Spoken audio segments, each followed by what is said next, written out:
come to the Congo, multiple exciting activities like whitewater rafting, parachuting, talking to sign language gorillas, pulling leeches off your dick. Fear does not exist in this podcast. Does it? No, Sensei! Hello, everybody. Welcome to the Cobra Guys, a kick-ass movie podcast. My name is Jeremy. My name is Mikey, and here we're we here to are. watch movies with you. In the movie dojo. Yes. As voted on by Patreon.com/Cobra Guys. Patreon.com/Cobra Guys. We went through an extensive series of polling to determine what movie from 1995 that we would be covering on the podcast. That's right.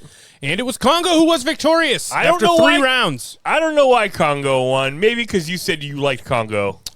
Maybe. The people just need the gorilla movie. Yeah, there's some Congo lovers out there for sure, dude. Is this a good movie?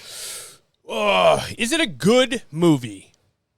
I wouldn't feel confident to walk into a group of people, especially ones I don't know, and be like, Congo is a good movie, and I'd have to fucking live and die on that hill. What do you think Siskel and Ebert gave it? Oh, do you know? No. Oh, shit. Maybe I can fucking Splice it in. Our first film is Congo, and for a thriller, it's pretty funny. But how much of the humor is intended is open to question. Maybe laughable is a better word. Maybe howlingly silly is better still. Congo follows an assortment of characters into the heart of the Congo. A scientist wants to return a homesick gorilla. He's trained to use sign language and drink martinis. I wish the film company that had made Congo would have had the courage or maybe the stupidity to have released to us scenes of the talking gorilla with her schoolgirl voice that's so inappropriate. I wish you also could have seen the first shots of the talking gorilla where the head covering an actor is plainly visible. More problems. Tim Curry's character is a nut. Ernie Hudson's is a lightweight as their guide, and Joe Don Baker, a buffoon, as a villain. In short, Congo is a mess. I'd like to say it's so bad it's good, but in its concluding act, it was simply boring. I disagree. I agree with what you observe. I disagree with your interpretation. First of all, Ernie Hudson was fabulous as the guide. He reminded me of Clark Gable in the way that he handled this role, the way that he balanced humor with kind of a bemused detachment. Now, you talk about... let's keep going. You talk about the gorilla's bad voice that you didn't like. Gene, I think you missed the point. She uses American Sign Language in order to activate a speech synthesizer. I know that's correct. And it's supposed to be funny. It was hilarious. I laughed at it, not with it. This has some goofy funniness to it. I think if people go with the right state of mind, they're going to have a trip. I bet they're like, Congo is a convoluted piece of crap. As a you know follow-up what? I to think you're Jurassic actually Park. right about that, Ebert. Now, shut up. It's my turn.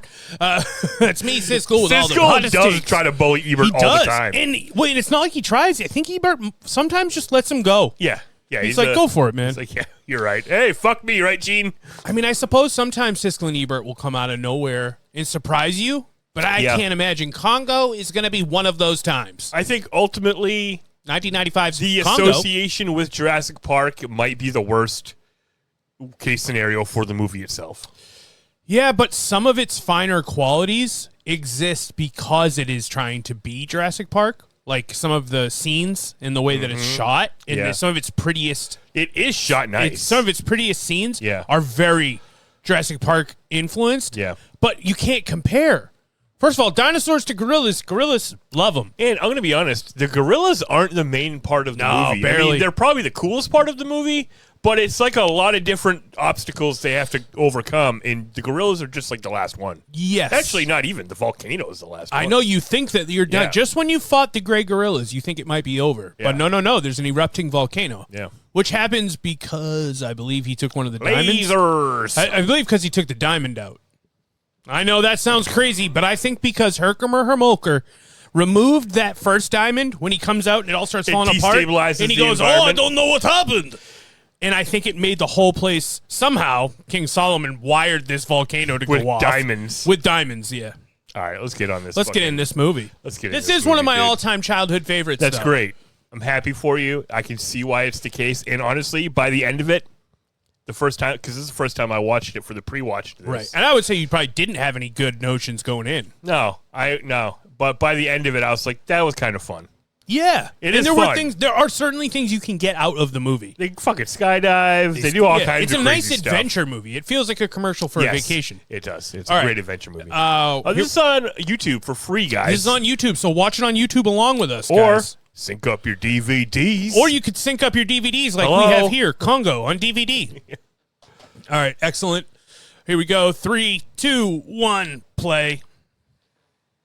I've seen this movie many times. Just in the pre-watching and in other various editing things, I've watched it 3 times, 4 times maybe. And you've already seen it 100 times? Oh, hundreds of times. This is a classic put it on when I'm going to sleep movie. Yeah. That's nice. A childhood favorite. I mean, 95 was probably a huge year for me. Just, I was 9, so maybe I was really starting to pick out some fucking movies at the renting store, dude. Definitely. Yeah. And I loved Jurassic Park, so I didn't know about any. Did you know of the connection? When I was a kid? Yeah. No, I don't think so. Because I feel like it was on the commercial. Yeah. You know? I don't remember there ever being commercials for it. Okay, you just saw I just the remember cover. watching it at home. Wow. I mostly remember just like, yeah, I have memories of watching it at home. It's in my Cobra Guy's questionnaire, but I have a childhood story that's tied to Congo. Oh, okay. Giant Advilton-esque shots. It is, yeah. You know? There are some beautiful wide shots of, I don't know where this was filmed, but it feels like Africa. I'm going to guess they're telling us this is Africa. They're telling us it's Africa. There's definitely lions. I mean, those are lions. Those are giraffes. Those are giraffes. Baby giraffes. There was you just kind of want to hug a baby giraffe. Yeah. There was one. I saw a little baby giraffe in there, dude. A little Joey dude. Do you ever see that viral thing? Called. It was like they were selling like teacup giraffes. It was like a company. Oh, but they were just small giraffes. It was a hoax. Yeah. It wasn't happening. It was they were photoshopped. Oh, okay. Yeah, it was good. not really happening. I've seen this image of a pygmy elephant going around right now that I've been trying to figure out if it is AI or not, because it is the most adorable thing in the world. It's like this tiny little like elephant, but he's huge. He's fat as fuck, but he's like tiny. It's adorable. Is it a baby? I gotta track it down. Could be AI. It looks like AI because it looks it doesn't look like a thing that should exist. Right. Imagine hugging an elephant, dude. Oh man, and it was your friend and it liked you. Yeah, they don't. I'm surprised there's not an elephant attack in this movie. I know. Given all the other various. Yeah, you're right. What is it? Is there a rhinoceros in this? Oh no, hippopotamus. Hippopotamus. You know what? That's unique. Yeah, you don't get hit a lot of. It's probably one of the best hippo attacks in film, and it's the only honest interpretation of the Hippo 2 film. You know. Right, a lot of dancing hippos and tutus from cartoons. Exactly right. But it's Europe's going up there to pet that hippo and it's going to gobble up your marbles. Hungry hippos. They're like, they're just eating the marbles. It's fine. No, it's a violent. They should paint faces on the marbles. Yeah, yes, that's what it's like. Those are people. That's an orchestra of violence unfolding before you. True. So the movie starts with a team that is trekking into the jungles of Africa, led by Bruce Campbell. Ah, right. This part, when I first saw it, reminded me a lot of Independence Day. I mean, put on some subbies. Because they go to the outside of the place and there's like satellite dishes and they go inside. They're like running like there's an emergency. Yes. Just like that guy in the bike in Independence Day. Yeah. You know? Yep. I mean, I love any movie that starts in a command center. Yes. Twister starts very much the same way with them seeing the readings on the screens and being like, oh, shit. Right. That's true. Bruce Campbell. Not going to make it, pal. You know? Not going to make it in the movie? Or? Yeah. Yeah, okay. Yeah. I thought you were fucking cursing his whole career. I mean, he had the career he had. We all know him. Yeah. He did fine. He did fine. He did good for himself. And I think he has a lot of fanatics. I think there's a lot of Bruce Campbell guys. Yeah, definitely. Do you have a preferred Bruce Campbell? There is a correct answer also. Spider-Man? Nope. That's close, but no cigar. I'm talking about a little program called Jack of All Trades. Oh, yeah, definitely. Which was a spin-off of Xena and Hercules. Yes, you're right. Love that. That also, was good. The other one, what's the... He had a Western one that was also very silly. Oh, was it Briscoe County Jr.? Briscoe County Jr. I watched the fuck out of those. Yes, that was cool. They were on. Right. They were like TV shows. They were syndicated TV shows. Yeah. Yeah.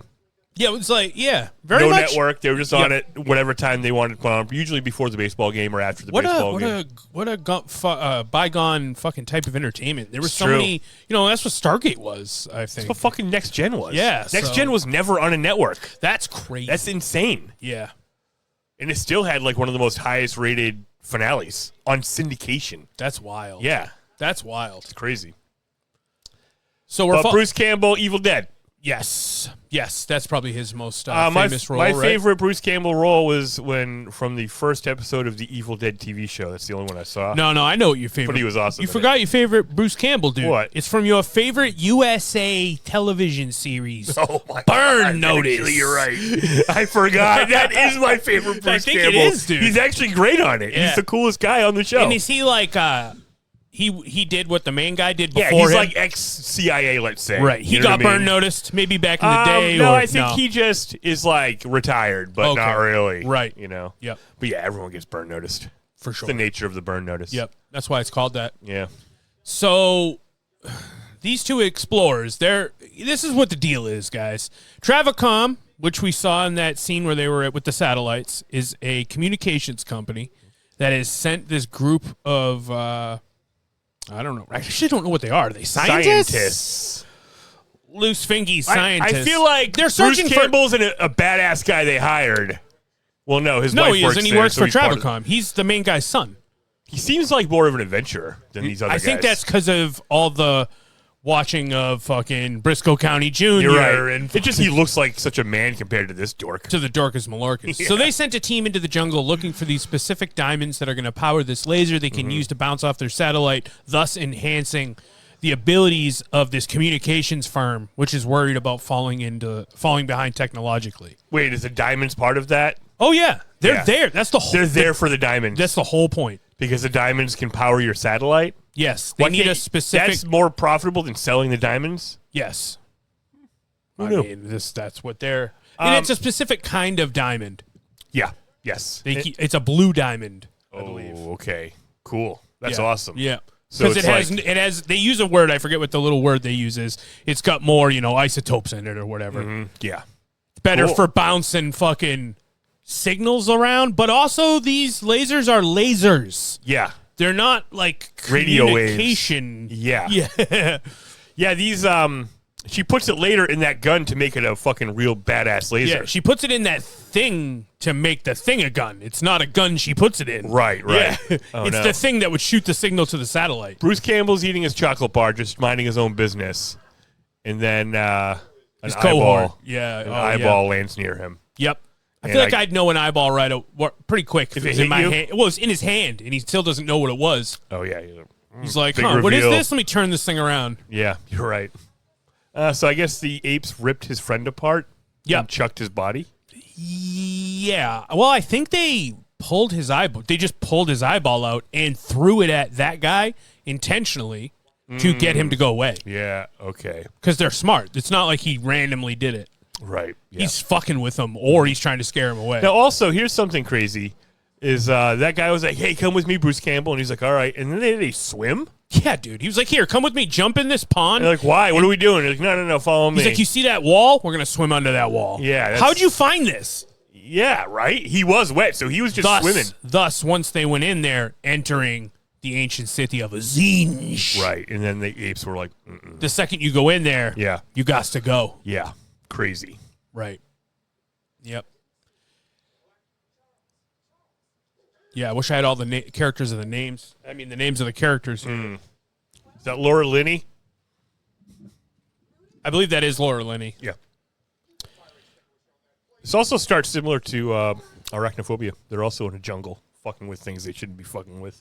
Yeah. I mean, the premise of this movie is makes it seem like it's going to be really dumb, and then the movie is like still sort of dumb. Yeah, yes. It doesn't elevate itself. This setup is not the greatest because none of these are the best characters in the movie. It takes so long till we get to Ernie Hudson, guys. Yeah, exactly. Yeah. Congo cast. Here we Although go. I We're do looking like it this bad guy because he's so bad. He's so bad, he's stupid. The dad, Joe Don Baker is the Oh, actor's okay, name. yeah. So yeah, that R.B. Travis is the character's name, and he's Okay. the father of Bruce Campbell's character Charlie. Mm-hmm. Laura Linney is Dr. Ross. We have yet to meet Peter or Amy the gorilla, Mm-hmm. and then we have Captain Monroe, Ernie Hudson, and a couple of side characters that we will get to. But Yeah. I got my little cheat sheet here. Love it. So this guy sucks. He sucks all the way through. All he wants is the diamonds. He sent his son to get the diamonds. His son died getting the diamonds. He's like, well, we still need those diamonds, though. Yeah, right. You know what I don't really get is this whole element of Dr. Ross maybe was going to get married to Charlie, but then they called it off. So it's like, why not just have him be her husband? Something. I think because they want to like maybe Peter keep it flirtatious with her and Peter, even though it doesn't seem like Peter's got a chance in hell. But really. they need her. She needs a really personal reason to go on the adventure to begin with. So it's to find the guy, right? It can't. Who is her on again, right? But like she could just care about him. I mean, I know that. Right? Could have been her brother, and she doesn't need any reason to go there other than that guy sends her there. Yeah. And that guy's like, oh, listen, our satellite's going to be out of date in a year, and there goes all our money. Yeah, that's the whole reason they're going to get the diamond. Yeah. Is because they're worried they're going to get left in the past. But it's like... Doom. Oh, yeah. Does the gorilla play Doom? Is Amy playing Doom? I don't know, dude. Amy does all sorts of crazy shit. Yeah. Amy gets fucked up on martinis. Mm-hmm. Amy does whatever the fuck she wants. Yeah. I don't really... remember why. I mean, I know Amy comes from that region, I believe is why. Okay. So I guess I do know why. Where she was born, she was on the outskirts of where the city of Zinj was. Yeah. So she saw the eye. Oh, okay. You know what I mean? Because the whole thing is Amy paints this eye over and over again. And so they end up thinking, let's bring this gorilla back to the jungle. Because she's always painting the jungle as well as the eye. Right. But the eye, it turns out, is an indicator of this lost city of Zinj, which we'll learn from Hercule Poirot. However, later. the eye that she draws does not really look like the eye in the city of Zinj when we get there. None of the eyes. But they do tell us that is what it is. Now, that's because when she was a baby, she was from there, so she must have seen it? Yeah, and then how'd she get here? She got injured and they took her in or something? Right, like or her they mom just went and stole a gorilla. No, I think they probably rescued her from poachers who had killed her mom, I guess. Right, but I'm giving them the benefit of the doubt that they didn't just steal it. Yeah. So Amy, one of these smart-ass gorillas. Yeah, Amy's one of these learning gorillas. Yeah. That we teach the sign language to, a la the most famous gorilla, Coco. Yes. I can see how Michael Crichton thought of this. The thing where she talks in sign language, is that from the book? Yeah, I believe so. Yeah, I can see why you thought of that, because you're like, what if when you did sign language, it could say words for you, and then gorillas can do sign language? Right. Then we could talk to gorillas. Right, that makes sense. It makes sense to develop the technology so that it can give voice to an animal, but not to use it as a replacement for people who have lost the use of their voice or never had it. Right. Why? That's demeaning to sign language. Because you're like, no, they learned the sign language is how they communicate. That's their language, yeah. And they're like, and everyone's like, no, you know it would be better if they sounded like a fucking robot. Yeah, and to my knowledge, most of the people that use sign language are also deaf. I mean, there are definitely some people that use sign language who just can't speak it. 100%. This motherfucker said he was born without the organs related to speech. And I'm sure that can't happen. Yeah, no lungs. No mouth. Yeah. But yeah, traditionally, like Neo. You know, it's not like how niche. Yeah, it's the product you made. It's less niche to provide that service to only animals. It would make more sense if you just invented it for Amy. Yes. You know? But this guy's trying to get like a grant. Yeah. You know what I mean? Yeah. For people to invest in his mission to send her back to the jungle. Is that part of it yet? Yes. So you're like, wait, you taught this gorilla to do sign language, you made this special technology, and now you want me to help you bring her home? Well, we taught the gorilla how to talk, and it said, please send me home.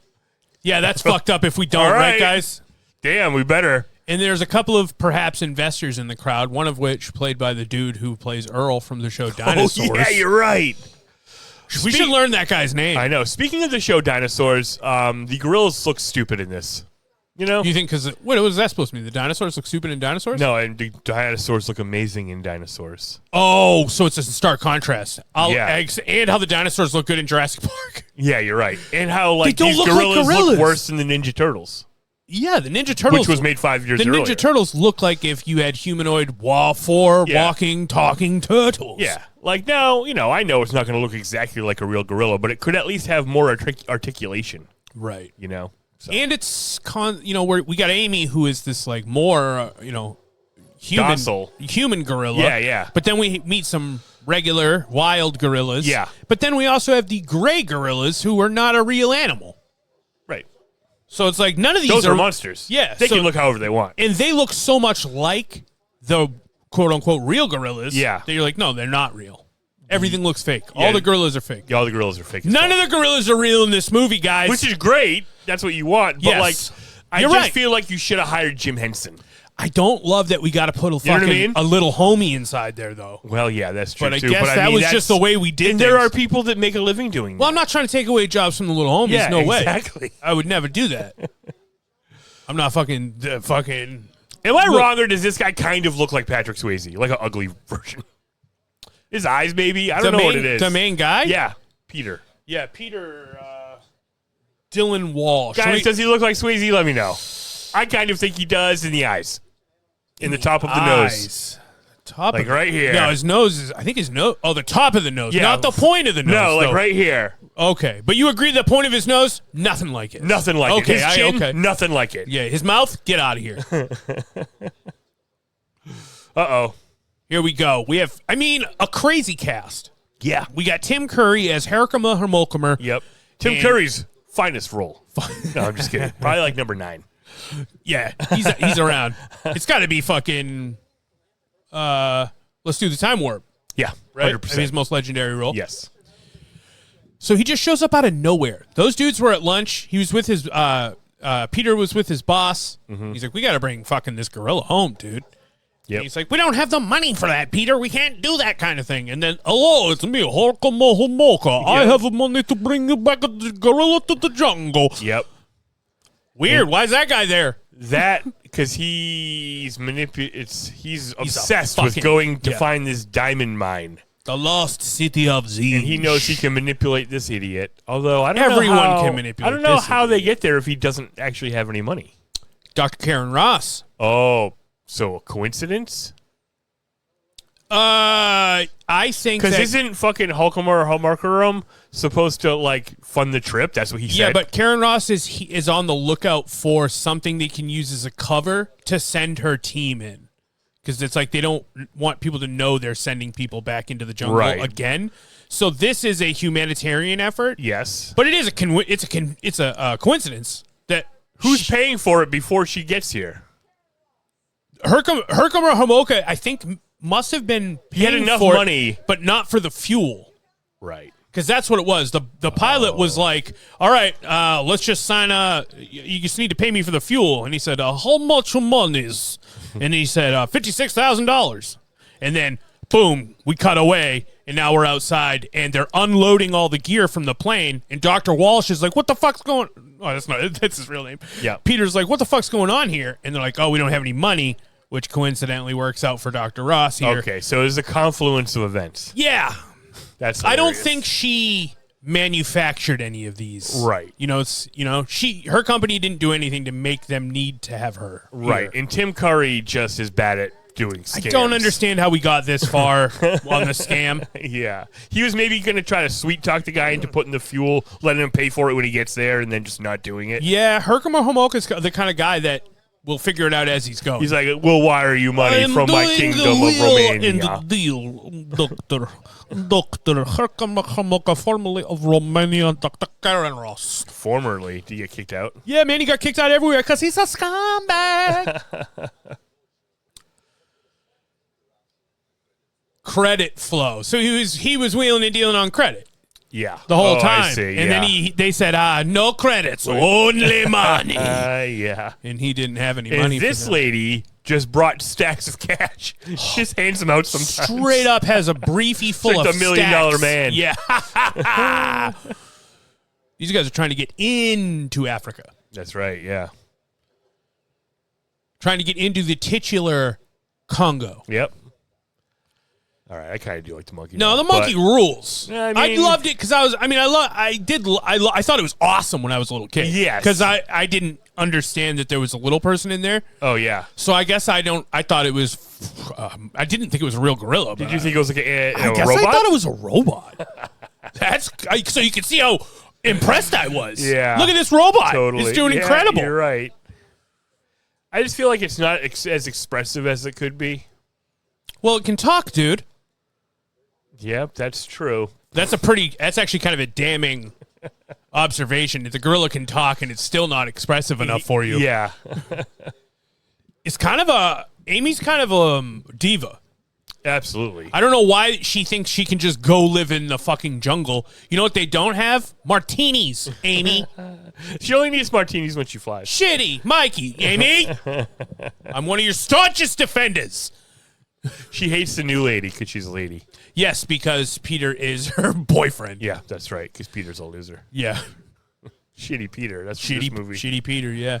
Which later on, Peter says to Amy, I know, shitty Peter. Which means they have such a rapport that Amy's told him that he's a shitty Peter so many times. Yeah. That he's like, yeah, I know, Amy. Don't start. Oh, so this gorilla's like, Peter, what the fuck is going on? Yes. How the fuck am I up here? Absolutely. Peter, ground, disappear. I saw a thing. Now, I don't know if this fact. It was just on Instagram. Facts don't or exist something. on this podcast, Yeah, bro. that's right. It said, they've been teaching sign language to gorillas for 60 years, and they've never asked a question. Oh, interesting. Because they're stupid. Because they're not really teaching them anything. They're teaching them how to say words and stuff. But so you're telling me a gorilla has never done the sign for banana, and did it with in his eyebrows went up? No, I think he went. Give me a banana. Yeah, it just said banana. yeah.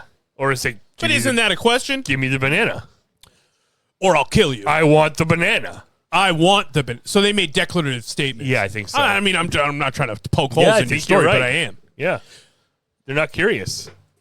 I have an example of one primate who was awfully curious, sir, and his name was George. Well, he's the anomaly. That's why they gave him the nickname. Oh, okay. Yeah, know? I buy that. So this lady's got a lot of devices, and everyone kind of gives her a hard time about it. Yeah, totally. Hey, what's up, nerd? You like your toys, do you, Karen Ross? Yeah, now everybody needs these. And then she's like, I have an air You mean my conditioner. GPS? Yeah, you mean my to know where we're going? My cell phone? Yeah. You doofus? Shitty Peter, get out of here, dude.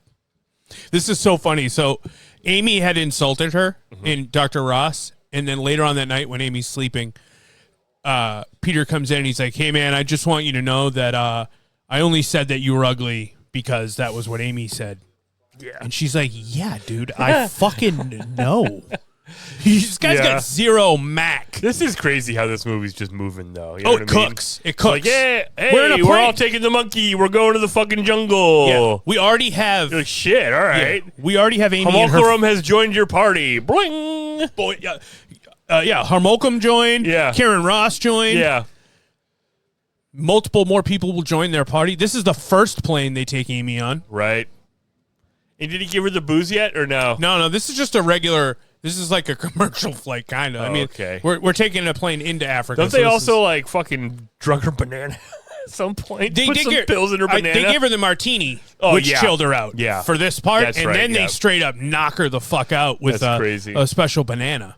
Giraffes are cool, man. Giraffes are cool. Top 5 animals. Hardcore too. You see when they get nasty, dude. Yeah. They fuck each other up. Yeah, that's cool. So now we're in Central Africa. We're at our first Pit airport. stop? Yeah, our first pit stop here on our. There's no bathroom on the plane, so we all gotta take it. Yeah, if you got to piss, you better go now before we get blown up. Oh yeah, this place seems terrifying. Oh, this movie is scary. Yeah, it is scary. And it feels like Dr. Peter has no fucking clue. Like he's like, whoa, why is everything so dangerous? Well, he's in a bubble, a monkey position. bubble. Yeah, Oh, exactly. Yeah, he just needs to worry about the monkey. Yeah. Everyone else is taking care of everything else. Even Joey Pants here. Joey Pantoliano is our first fucking surprise. That's a different kind of hat than he usually wears. I feel like this is a very a little outside the box for a Joey Pants. I mean, he's still a Joey Pants character. He's wheeling and dealing. He's fucking spitting out smooth he's still lines. the same guy. It's just a unique setting. Yes. Yeah. And he's sort of he's a wheeler and dealer in the Congo region. He a facilitator, if you will. But he doesn't leave the airport. Right. Because this must be the safest place, even though he's always going to be in the safest place. So he had to come to this airport to get the team to their next plane, or rather to their guide. That's what they're here for, right? To meet up with their African guide, right? who Dr. Peter had hired. He hired everyone for this excursion. And now Dr. Karen Ross is looking at people on the team. And then Joey Pants eventually says, yeah, I fucking didn't hire anybody you wanted me to hire. Oh, really? Yeah. And then Peter's like, wait, that was the guy I hired. And he was like, yeah, that guy was a fucking idiot. Oh, wow. He actually says that there are cannibals in the region and that if he had let that dude take them in, they would have come out of someone's digestive tract. Well, hopefully the monkey would bash those guys if that Dude, Amy started doesn't do shit on that front. Yeah. She scares some of them because I think they're like, what? What's that thing on this? The gray gorilla's like, what's on his arm? Yeah. Yeah, things are blowing up. There's soldiers running everywhere with guns. So I believe the plan was here that they would Joey Pants would hand them off to Ernie Hudson, and they would get on the next plane, which would take them where they were going. But because someone tried to blow up the president's car and failed, now they need to leave from a different airport because it's too hot here. Guess what? What? You need to switch airports. Oh, shit, why? Bomb in the president's car. Where's the president's car? Yes. Did they get him? That's the bad news. No, they didn't. Damn. This is where we meet Monroe, which is Ernie Hudson's character. Yeah. And he's doing an accent. I pretty much wish he wasn't, but It's awesome. it's pretty good. There are a couple times where it really comes through. Yes. It feels like he's playing a version of a character with a fake accent from an adventure book. It does. More than anything, he talks like he's singing in some ways. Yeah, You know like what he I mean? lets it ring out. Yeah, exactly. Yeah. We aren't going to get out of the Congo. Yeah, it's more of that tone than it is an accent a lot of the times. Yeah, it's true. But then sometimes he's just like, He pours it let's on. get the fuck out of here. And regular Ernie Hudson is just there. You know what I mean? Yes. I fucking love Ernie Hudson. I love him too, dude. He's incredible. This movie goes a million points. Yeah. They almost got into an accident right there. In real life? Joe Panties is fucking backing up, and they're turning, and they almost crash into each other. They almost went on two wheels, too. Yeah. Fucking Ernie Hudson, to show you how badass he is, he took over this vehicle right away. As soon as Joey Pants and him talked, they were like, all right, we got to get out of here? All right, cool. And he pulled a gun on the first truck that came by, and they took it over. And now they're all hiding in the back. Yeah, that's insane. And they made it past the first checkpoint. Wow. Because he has his own dedicated guys. Oh, I see. Because his main guy is Kahega, which I don't know that we've met up with him yet, but he's got one of his boys driving. Smoking his doobies. Damn, oh, man, dude. what are we fucking blowing hits into the monkey's face? The monkey likes it, dude. This monkey likes to party. I wouldn't be surprised. I think my monkeys do like to smoke. They would love it. I mean, oh my God, dude. Has fucking Snoop Dogg seen this monkey doing this? know. It seems like he would get a kick out of that. Absolutely.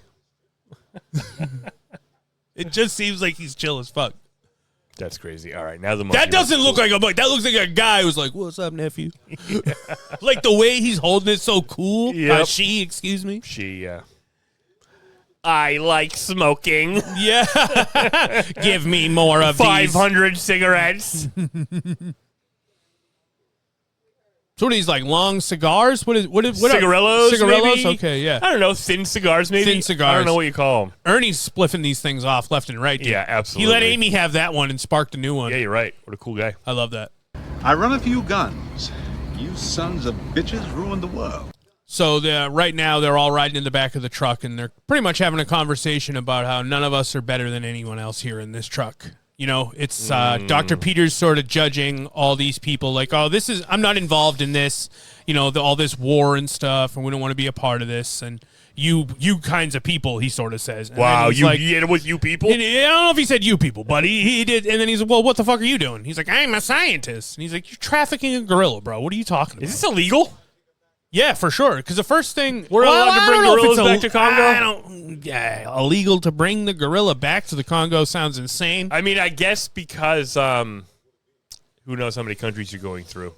The laws I think the way they're doing it is illegal. Yeah, they are sneaking into Africa. Right. You know, yes. And there's a state of political turmoil right now. That is illegal. That is illegal. Joey Pants tries to buy the gorilla right away when they land. Also, he's probably gonna chop it up. He's like, oh, you should be careful with that gorilla. That's worth a lot of money.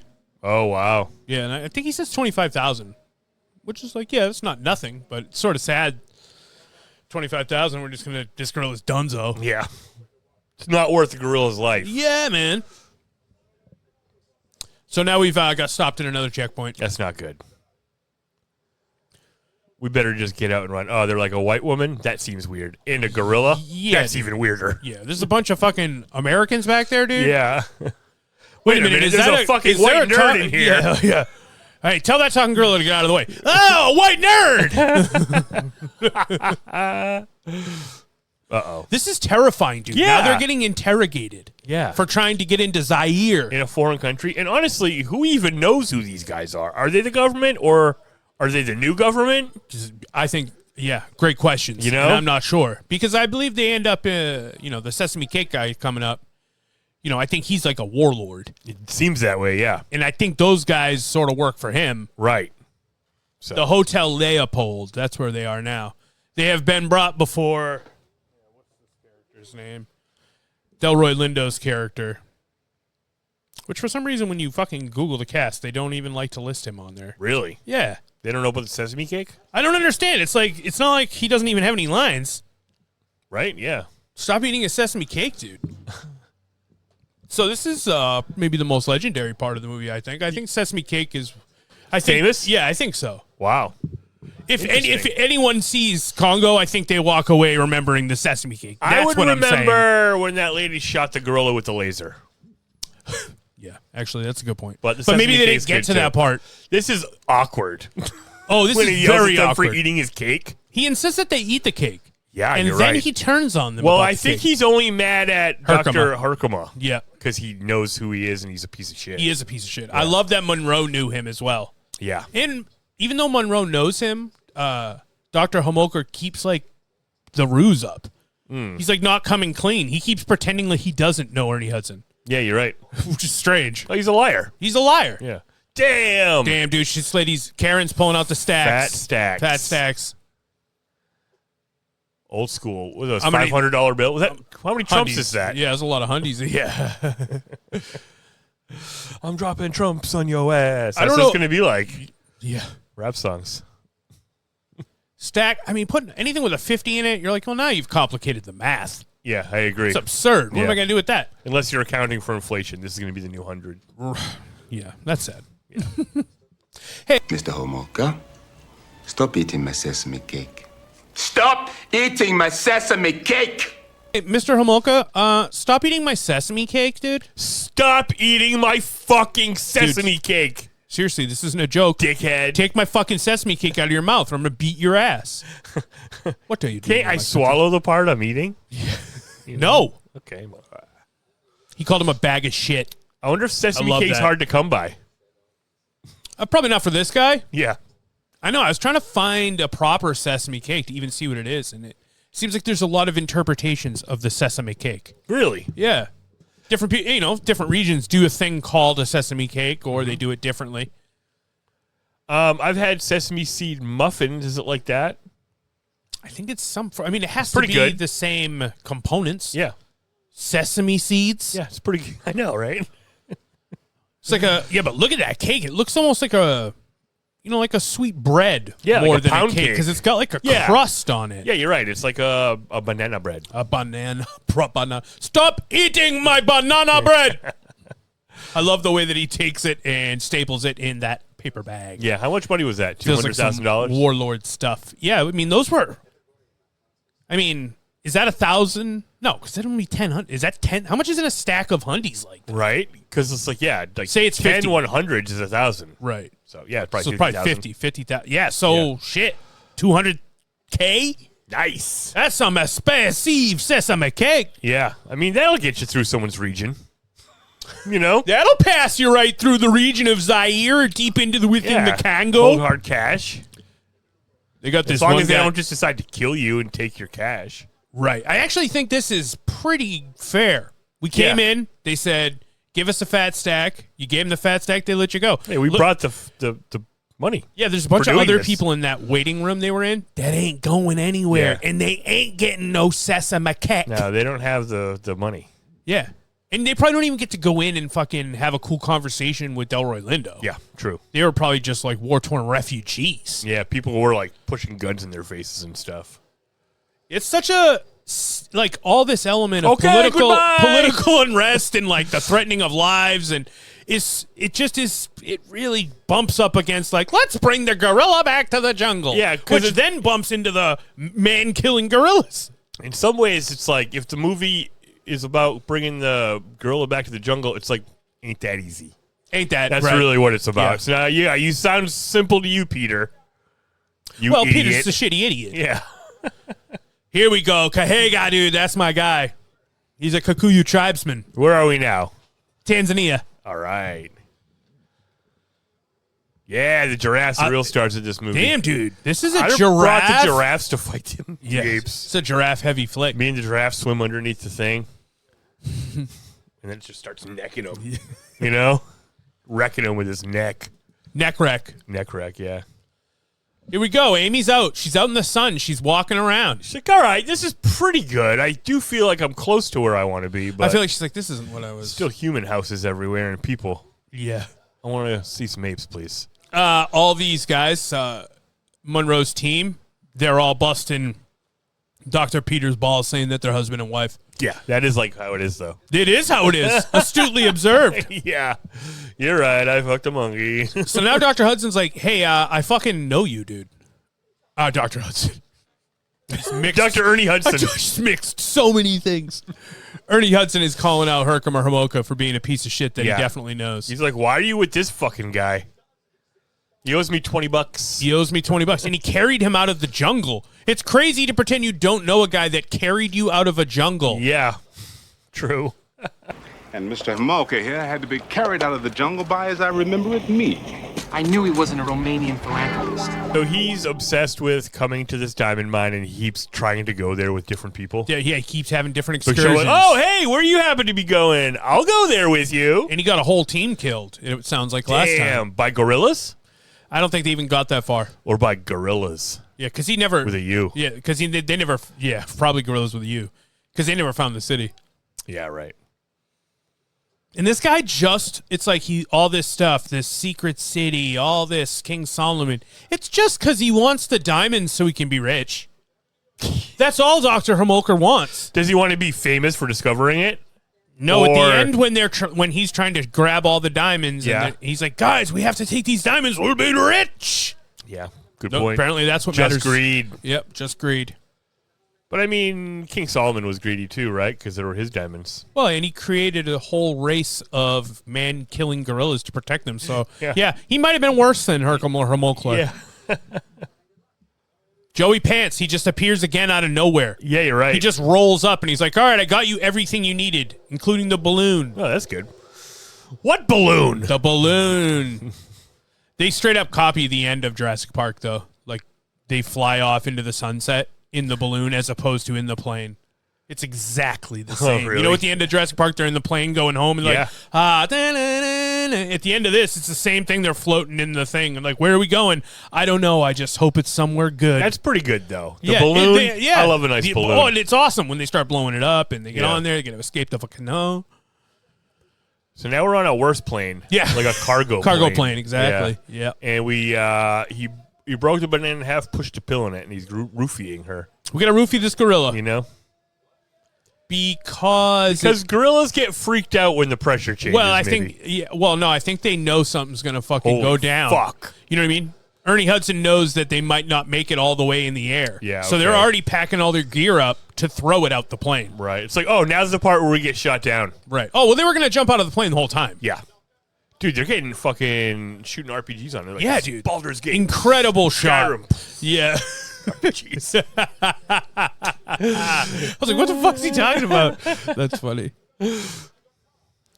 Yeah, that shot, like, you know, it's sort of like the movie is surprising at times. We're in this plane. Yeah. All of a sudden, a motherfucker's got a fucking shooting rockets at the plane. Yeah, it's actually pretty awesome. It's badass, and it's about to get more badass. And they're, like, dodging them, like... Yeah, totally.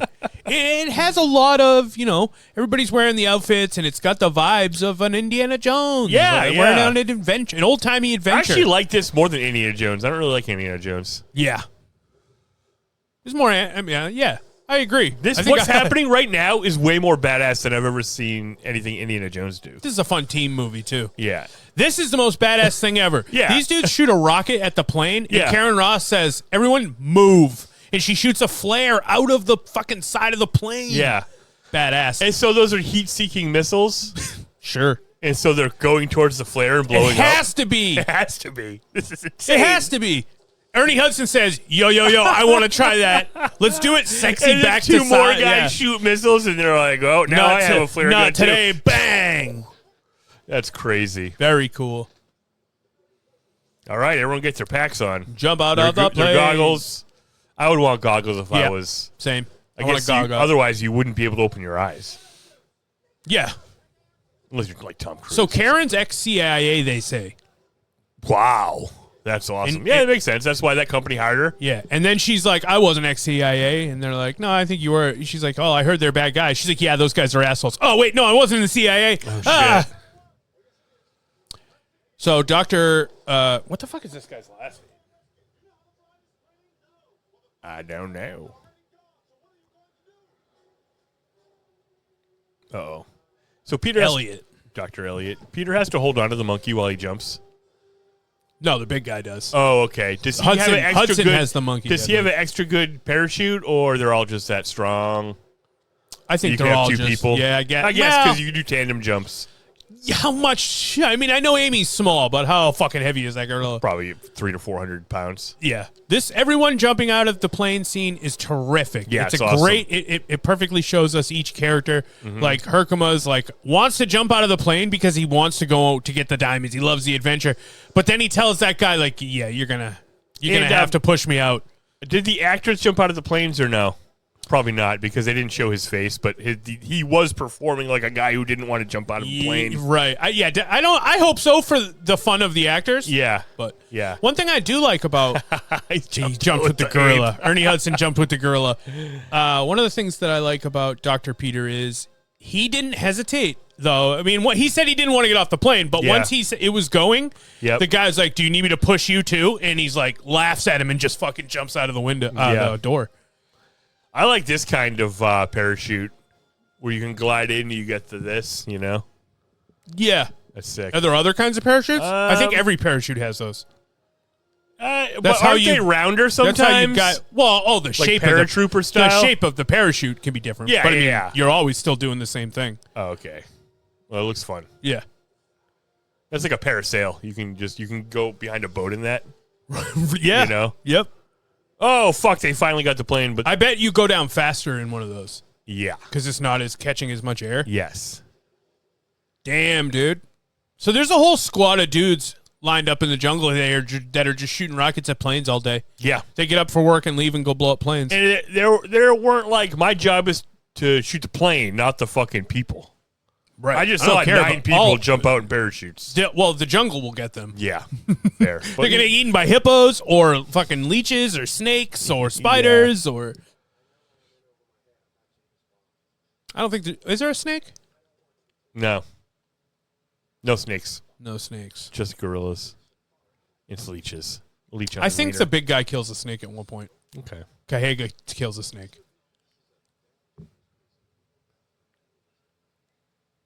He's not fucking James Bond, all right? Well, you did just do a very James Bond-like thing, Peter. He jumped out of the plane pretty readily. Yeah. I would, if I jumped out of a plane and landed on the ground, I'd say I am James Bond. Right. But then the second he lands, he's like, all right, well, we're going to get out of here.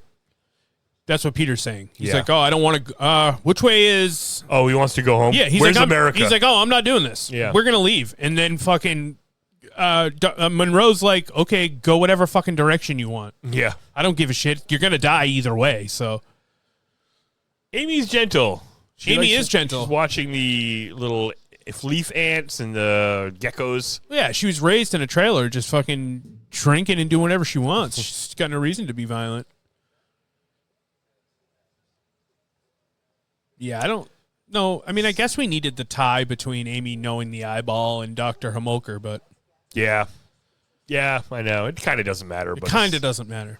What, she got a Sega? Sega Game Gear? Another one of her little pieces of technology. All right. It's a GPS, guys. Do you know exactly where we're going? Where does she come up with this stuff? Yeah. This is the part where we find out she was in the CIA. Actually, she is James Bond. Yeah, for sure. A bunch of tech, and she was in the CIA. Yeah. And it's like Monroe has heard of her. You know, there's word of her enough that he's like, oh, you must be this lady that I know that used to be in the CIA that's doing badass shit. Wow. I love this character that Ernie Hudson's playing, and I kind of like her character too. Yeah, I do too. I like that she is. I like how capable she is. Dude, air conditioner? Dude, and that my favorite thing about her is that she brought everyone air conditioners. Yeah. She almost just ate shit. Oh, no Holy way. shit, that lady almost fell. I like how she was like, "Oh, you're not gonna like this because you like to rough it. It's an air conditioner." He's like, "Fuck yeah, I love the way he's like, fuck that, I will take one of those." Well, I suppose it is a bit much. Shit, I'll take one.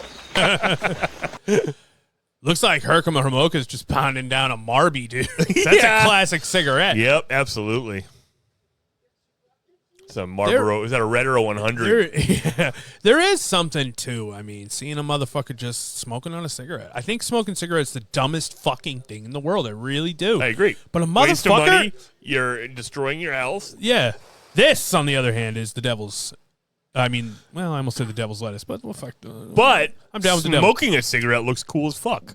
It looks a lot cooler than smoking this. Yeah, definitely. These guys are having a smoke together.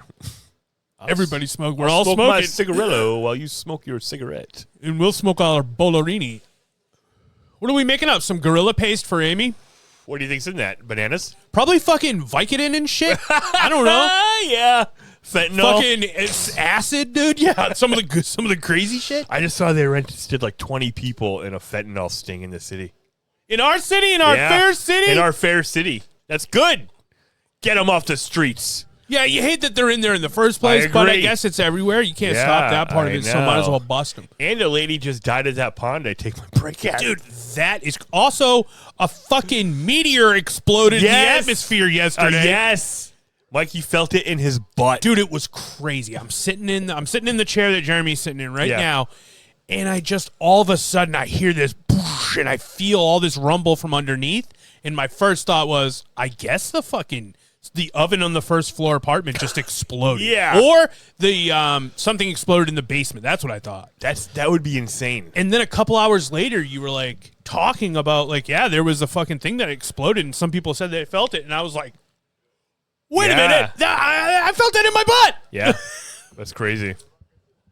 They said it was like a 3-foot meteor.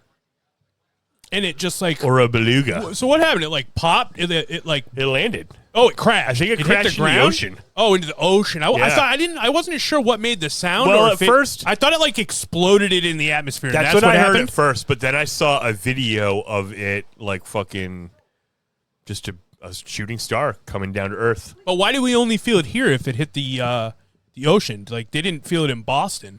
They did. They did feel it in Boston? They felt it from Rhode Island, I thought it was just Rhode Island. Massachusetts, and New Hampshire, I think. Damn. Yeah. That's a fucking... I mean, it's scary, but it's cool. I know. Yeah, I could easily make up some conspiracies. Oh, yeah, that'd be an easy one. Yeah. It's actually a UFO. I'm surprised we're not saying that. We're in the UFO era. Yeah.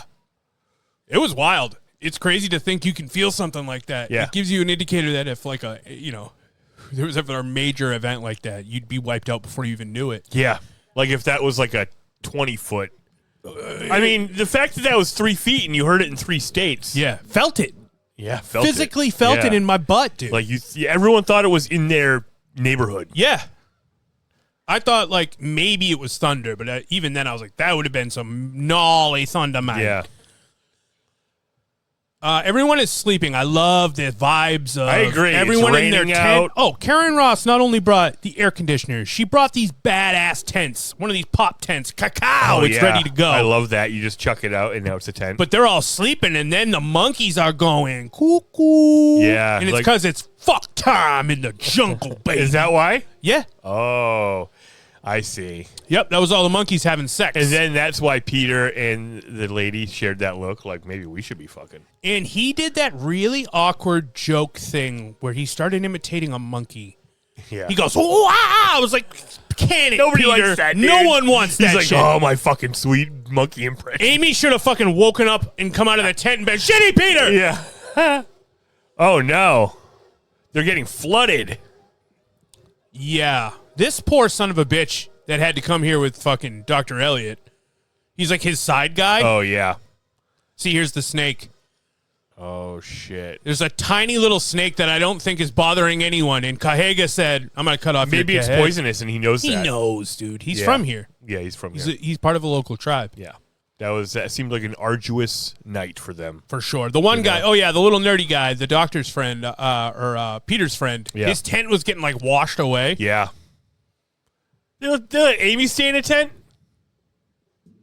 Amy gets her own tent. That's nice. All right. Amy's meeting a big frog. She is very gentle, but she wants in the thing. Yeah. Hey, frog, get off the fucking cooler. I mean, I do the same thing. I'm a very gentle ape, too. Right, but you're like, if there's a frog on top I would pick the frog up and move it. Yeah. But he's a frog. She'll be fine. Oh, damn. Amy's in the fucking... In the bananas? In the cooler, and she knows she's not supposed to be in there, it seems. Damn, she's opening the bananas to see if there's any of that sweet, sweet drugs in them that they've gotten her hooked on.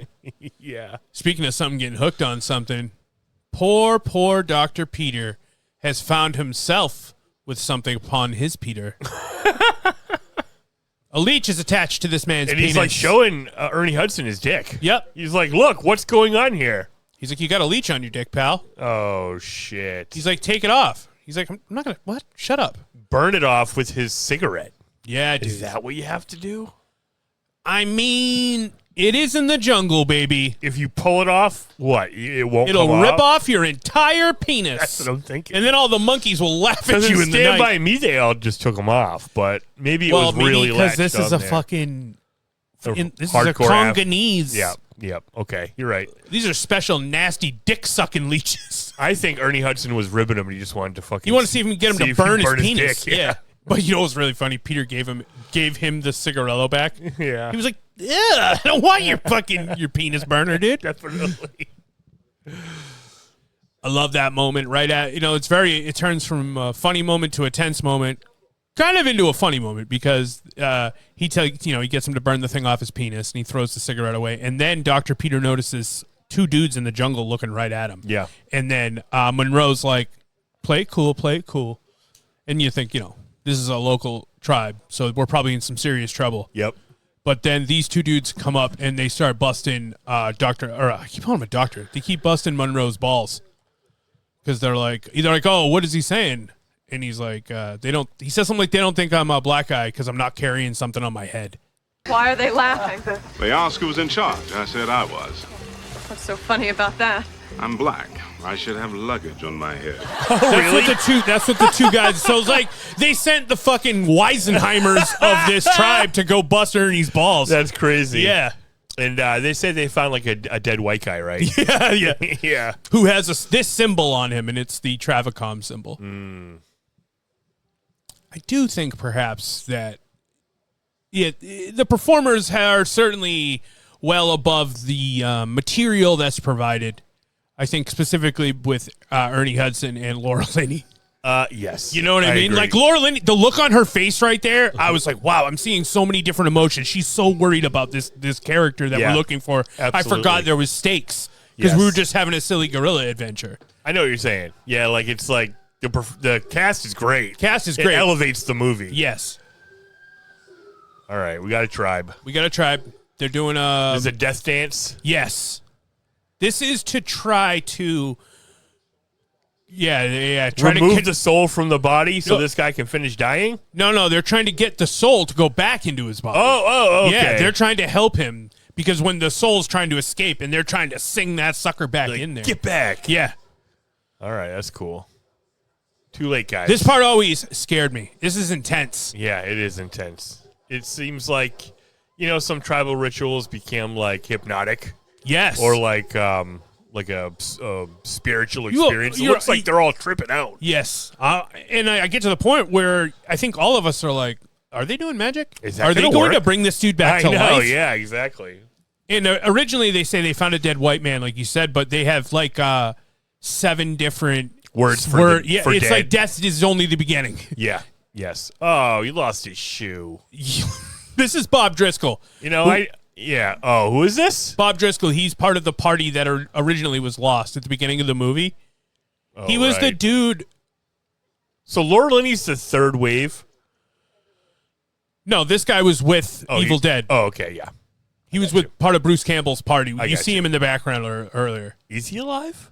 Yeah, he's in a coma. He is alive, yeah. Because when he sees Amy, he freaks out. Yeah. Because he was...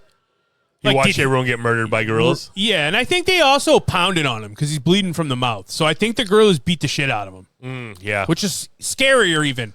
And then they just left you? Yeah. They thought you were dead? Being pummeled by a large gorilla is a terrifying thought. Yes. I can't even imagine it. Yeah. Like, the same thing like when you see Leo DiCaprio getting the shit kicked out of him by the bear in The Revenant, and it's just pushing on him. Yeah. You're like just hoping it'll leave you alone and think you're dead. Or the part in Cocaine Bear where Cocaine Bear fell asleep on that person. Yeah, that's... Like passed out on top of somebody. That's scarier. That's the scariest thing in the world. Because who knows how long that bear's going to sleep. You're going to suffocate. You're definitely going to suffocate, and you're going to panic. There's no way not to panic. Right. And say you knew how long a normal bear was going to sleep for. Yeah. This ain't no normal bear. Yeah. It's a cocaine bear. Yeah, exactly. That's so scary. So she is the second wave, but they do send a third wave of people in to try to find her. Remember that you see another plane get blown up by a missile launcher. Yes. Did those guys parachute out? Yeah. I don't think so. No. They didn't have a Monroe. Yeah. They had no Ernie Hudsons. Yep. Damn, these rafts look nice. Dude, something about... These guys have good equipment. It's the kind of like, the crappy quality of parts of the movie are just offset immediately by these set pieces. As soon as you see the boats getting blown up, like when you see the tents come out, you see the parachutes come out. When they're loading into the plane. Wait a minute. It's all stuff that inflates. Yeah. And these dudes start fucking singing, bro. I fucking love it. Oh, yeah. California Dreamin', because Peter starts singing it to Amy to get her to go to sleep. And they all know the song. And then they're all singing it. Beautiful. Interesting. Now we're all part of the same team. Before, they were joking about how Peter was husband and wife and singing, and he wasn't part of it, and now they all sing together. Yep. They've accepted him. Yep. We've bonded. How could we not? We all parachuted together. Now we're river rafting. It's a fun vacation. Come to the Congo. Multiple exciting activities like whitewater rafting, parachuting, talking to sign language gorillas, pulling leeches off your dick. I bet there's a lot of scary stuff in that water. Dude. Yeah, I think we both... Leeches would be the beginning of it. I think we both thought that in the opening scene. Yeah. When Evil Dead was jumping in there. I keep forgetting his name. When he jumped in the water. Yeah. You're like, Jesus Christ, dude. Before we even got to the part with the thing that swims up your wiener? Dude. Come on. Waney swimmer, dude. Come on, you stay out of there.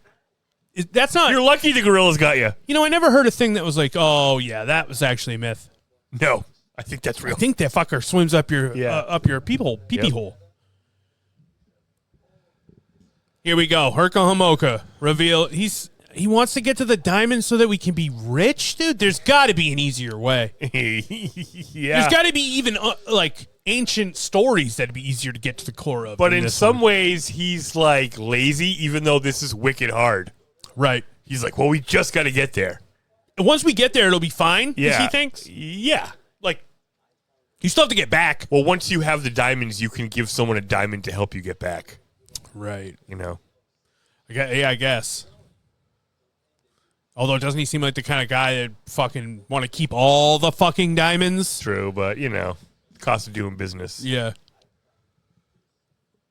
So in one of the excursions to try to find this city that he believed existed, he found the ring that had the eye on it. Yeah. So that he took that as confirmation that the thing he was looking for was real. It must have been on the news that Amy drew the eye. Yes, and then he saw the eye was the same as that ring that he found. Yes. So that's the ring is why he thinks it's real. Yes. Definitely. And now once he sees the eye, that's what puts him back on. Mm-hmm. Well, I think he's right. He is right. This is, we don't have 100% confirmation that Amy is from that area, but we just, you know what I mean? Like, well, the way she integrates with those other gorillas, I think we're meant to believe like that must be her family's friends, or that's her gorillas. Yeah, but I know, but it's like, what do we mean? Is her family got killed? Probably. Yeah, you're most likely all those gorillas are dead. Yeah. So these are just other gorillas that were also from here. Yeah. Wait, is that Susan's daughter? Yes, exactly. Amy? It's her family friends. Yeah, family friends. Hello, it's me. Yeah, it's me. And they're like, we don't like that. We Get don't out like of here. that. Technology. Now they're traveling across a calm fucking lake in their fucking mobiles. Oh, yes. The moon is shining off of the water. And they're already suspicious. Looking for gators. What hides within the shadows? Yeah, I think, are we all kind of meant to believe we're gator spotting? Has anyone said hippo yet? I don't think so. I think it's a real surprise. I agree that it's a total surprise. I thought it was going to be an alligator or a crocodile. Yeah. I can't tell the difference. I believe this is a part that was in the book. I didn't research enough to know the differences, of which there are many. It's sort of different setups. Yeah. But there is a team going in, and I believe this is one of those scenes that they did clip from there. The hippopotamus. The hippo attack, yeah. Which this feels like Jurassic Park. Yeah, it does. This Absolutely. part, the bump in the boat. Yeah. It's like he wrote Jurassic Park. He's like, you know what else is scary? Animals that actually exist. Yeah. Plus, Plus, what if they were meaner? Michael Crichton. In the case of the monkeys, the apes. Right, the dinosaurs didn't really have an attitude one way or the other. Right. Well, except for in the second one. Well, no, I mean like the gorillas, he made them meaner in the fiction. The evil gorillas, there's not really gorillas that do that. Right. Well, they're not even really gorillas. Oh. In the books they are perhaps even hybrids with people. It's different. But also these gorillas also aren't they are the same gorillas. They just don't tell us all that information. Yeah, okay. They're something else. Okay, I see. It's a different species. Yeah. Yeah, it's like Peter Benchley's The Creature. Yeah. Damn, dude, they did a great job making these hippos attack these awesome. floats. How did they train these hippos to bite these boats? So we got some big old animatronic hippos. Yeah, it's awesome. You got to think, why didn't we reuse these hippos? Why wasn't there ever a Congo ride? Where I could go. Somebody got to reuse the hippos, like in something. You could put a hippo attack in any movie, and I'd like it. And they're shooting it with their guns, but the hippos don't care about that. They're just like, fuck you. Seems like it's hard to shoot something when it's under the water, too. Definitely, Immediately, your bullets hit the water, and they're going to slow down. Yeah. And it's fucking, 1,000,000 pounds. Did it pop their boats? It or popped they some just of got them, too short? Yeah. Did they all go on other boats? I think they grouped up. I think they lost some. Yeah, me too. I think some guys got. Yeah. Oh, yeah. You know what I mean? But like Peter's friend, his boat got popped, but he got out. Right. And then we just saw the rescue party coming for them get shot down. Yep. Good luck to them. Who are they? I don't know, but the Zaire Air Force has got a piece of their arse. And nobody. Beautiful shot. Yeah. Like the scene itself was lovely. The team is kind of dwindling. We're losing folks. You know what? The performance, this Amy moving around right now looks really cool. Yep. It doesn't look the like face a person. Is what I don't like. Yes, I agree. But like it also must have sucked to be in there while you're shooting outside. For sure. What the hell? From the way everyone's dressed, it looks like it's cold. It's true, yeah. They're all bundled up. Yeah, you're right. Where are they? Patagonia? Beautiful. I mean, that's... Chekhov's I sound like volcano. an idiot, but was that beautiful. a thing? Was that lady that was inside that suit really standing in front of this big volcano-looking thing? Seems like it. I don't know anything about the making of Congo. No, there were no special features on the DVD. Yeah, this DVD, no special features. It has 2 theatrical trailers. Oh, do you want to hear the thing on the back? Yeah. You are the endangered species is the tagline. I am? Yep. Joel Siegel of Good Morning America says, breathtaking action and amazing special effects. Okay. From the best-selling novel by the author of Jurassic Park, Laura Linney, Dylan Walsh. Here we go. Well, if Siskel and Ebert had given it 2 thumbs up, they would have said it there. Yeah, dude, you're right. From best-selling author Michael Crichton comes an adventure of pulse-pounding action and breathtaking views. When an explorer... That's true. That is true. When an explorer's quest for a diamond mine ends tragically in the Congo, his father in the operation CEO sends Dr. Karen Ross, Laura Linney of Love Actually, Mystic River, The Exorcism of Emily Rose, into the jungle to continue the hunt. Maybe for his son, but definitely for the diamonds. To keep her goal confidential, Dr. Ross tags along with a devoted animal researcher, Dylan Walsh of Nip Tuck fame. After this, when did this fucking get this DVD? It's it's a newer DVD. Yeah. Who is Africa bound to return his gifted gorilla Amy to her natural habitat? Gifted gorilla. Oh, gifted gorilla. I she could do I sign was like, language. who gave him the gorilla? They are joined by a mercenary, Ernie Hudson of Miss Congeniality 2. Which means we should probably check that out. Yeah. Who acts as their guide, and a money-hungry explorer, Tim Curry of Kinsey, searching for a fabled treasure in the mystical lost city of Zinj. Soon the expedition turns into a safari of suspense. Someone in the jungle is watching their every move, turning the hunters into the hunted. In the heart of the Congo, fear has never been more primal. Wow. Cool. Pretty much, yeah. That was a lot Very of detailed. A lot of action on the back of that. I didn't really know what I was getting into. There hit some Lord of the Rings style shots of them just like walking in Walking in a line. Yeah. Yep. Nice They big look like wide ants. shots. Yeah. Oh no, a plane. They got anything we can have? This plane got blown up, sent back in the past, and has sat here for fucking Yes. weeks. Right, like this It's was overgrown. Yeah, this was the plane that because it's still smoking. Yeah. I guess it's just because it tore through the jungle. Right, That's why and it it has carried a bunch of vines brush all over down it. with Okay. it, yeah. This thing got fucked up. It did, yeah. But did they have any snacks? Yeah, dude. Where are the... Me and Amy would like to know if there were any Nah. bananas on that plane. Y'all got them Percocet bananas in there? I would like several of those Percocet bananas. Yeah, I wonder where they shot this. I don't know. Uh-oh, this part's scary. Oh, shit. Silverback, Here dude. comes a gorilla. But, of course, Peter's a gorilla genius, so he A should know gorillologist, dude. exactly how to deal with this. And the answer is by not moving when it charges Yeah, you. you have to not be a pussy, I think. But also don't look it in the eye because you're not challenging it. Right. You're Gorillas just like, I'm a cool guy. Yeah. He looked at it a little bit. Yeah, he is. Yeah, now he's trying to make eye contact. Oh, I my think he's God. trying to give it a look like, hey, man, yeah, you're the guy. Yeah. Yep. And in this moment, Peter shows more bravery than any other character because even Ernie Hudson ran away. Yep. And the girl's like, fuck you. He's like, you know And what? he walked away. The rest of you guys are lucky. This dude's Yeah. cool. Yeah. I can tell that he's like into gorillas, so I'm going to let it go. Yeah, yo, he's a gorilla guy. All right, I'm a gorilla. And he That turns works for around me. like, Ernie Hudson, don't you walk up here and talk shit. I will come back there. Yes. You are not Mr. Peter. Peter's my friend. Where'd you go? I ran away. Was the movie Congo filmed in Africa? In reality, this footage, this is from American Humane Society. Okay. This footage was mostly filmed in Simi Valley in Southern California in a make-believe African jungle in city of Zinj, created on a soundstage. Definitely the city of Zinj is on a soundstage. Yep.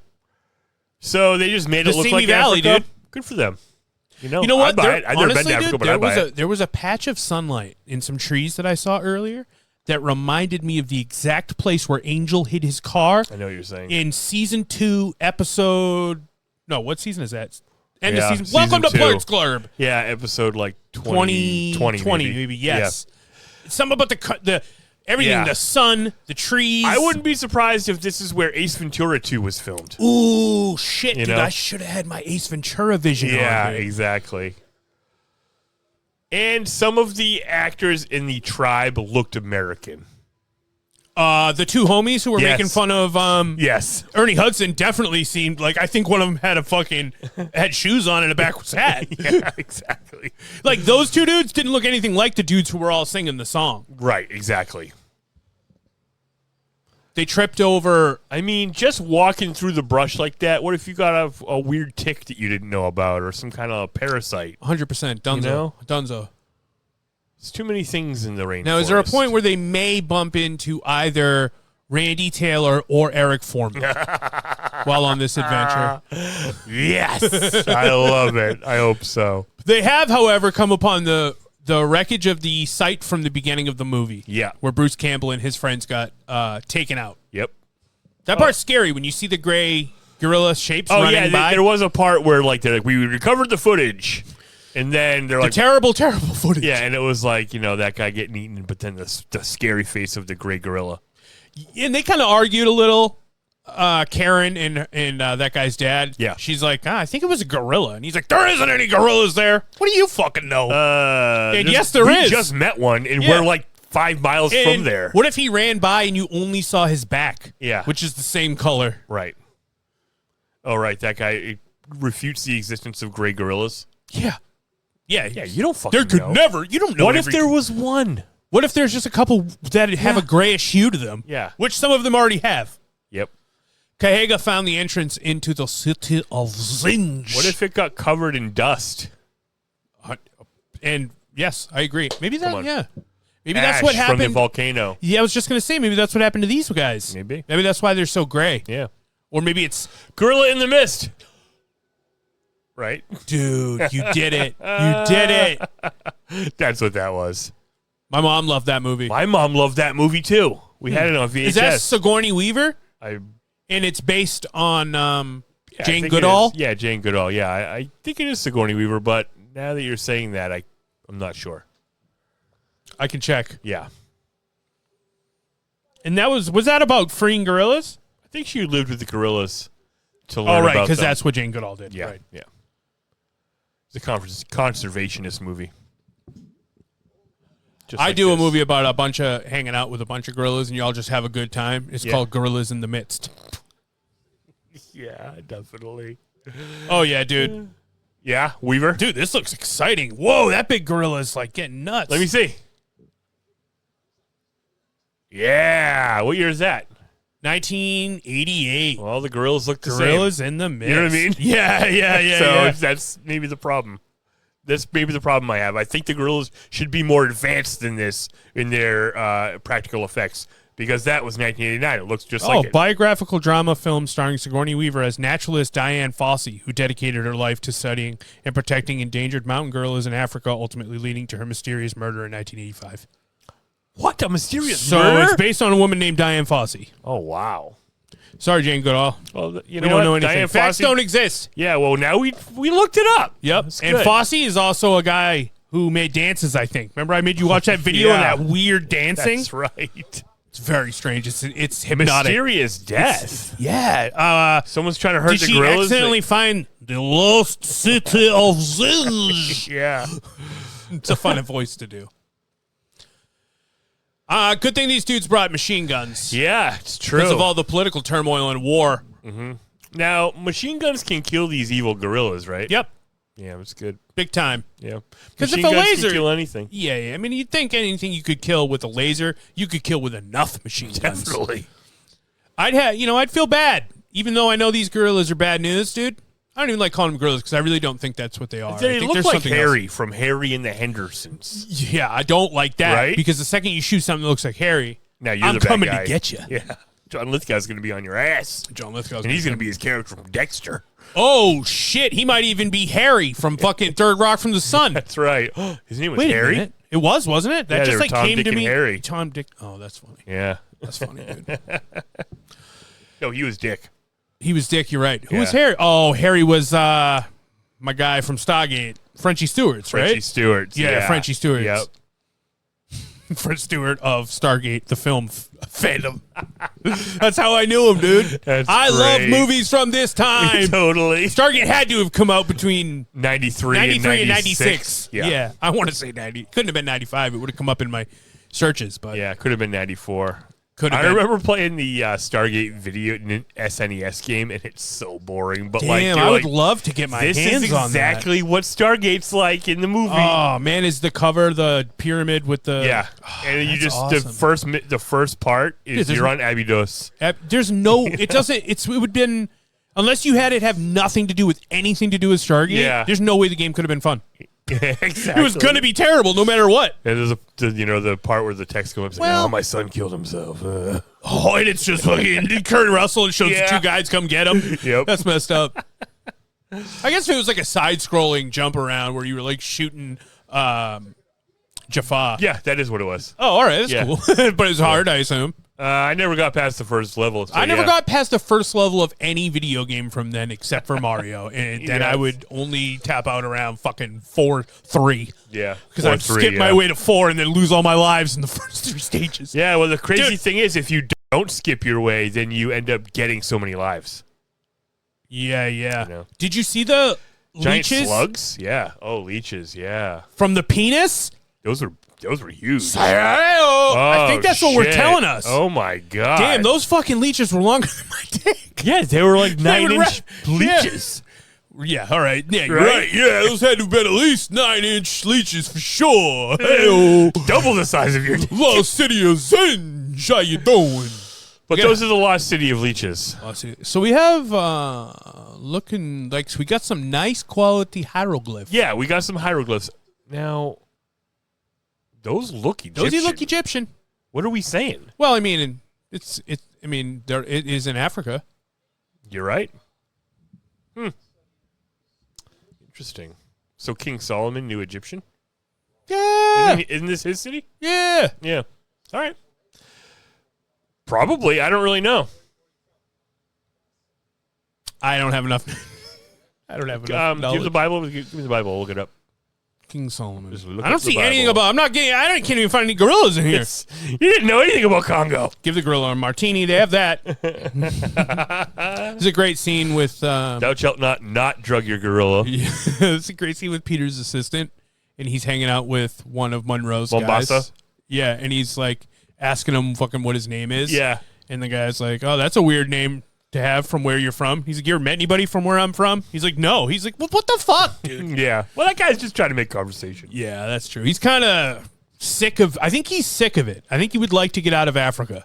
Yeah, definitely. He said about enough. Now fucking Amy's run off into the jungle. Yeah. And his day is going to go from bad to worse. I mean, what does he even have to gain here except for scary getting Amy to the jungle? For him, I don't think he's even getting paid that much. Maybe now fucking finally Peter will see him and they can start their relationship together. That's probably He's what been it getting is. cock blocked by this fucking gorilla. Yeah. That was really scary when you see behind that man the gorilla, the gray gorilla creep into the frame. Yeah. And you know it just whomped him to death. Yep. Started just beating the shit out of you, but it doesn't like kill you right away.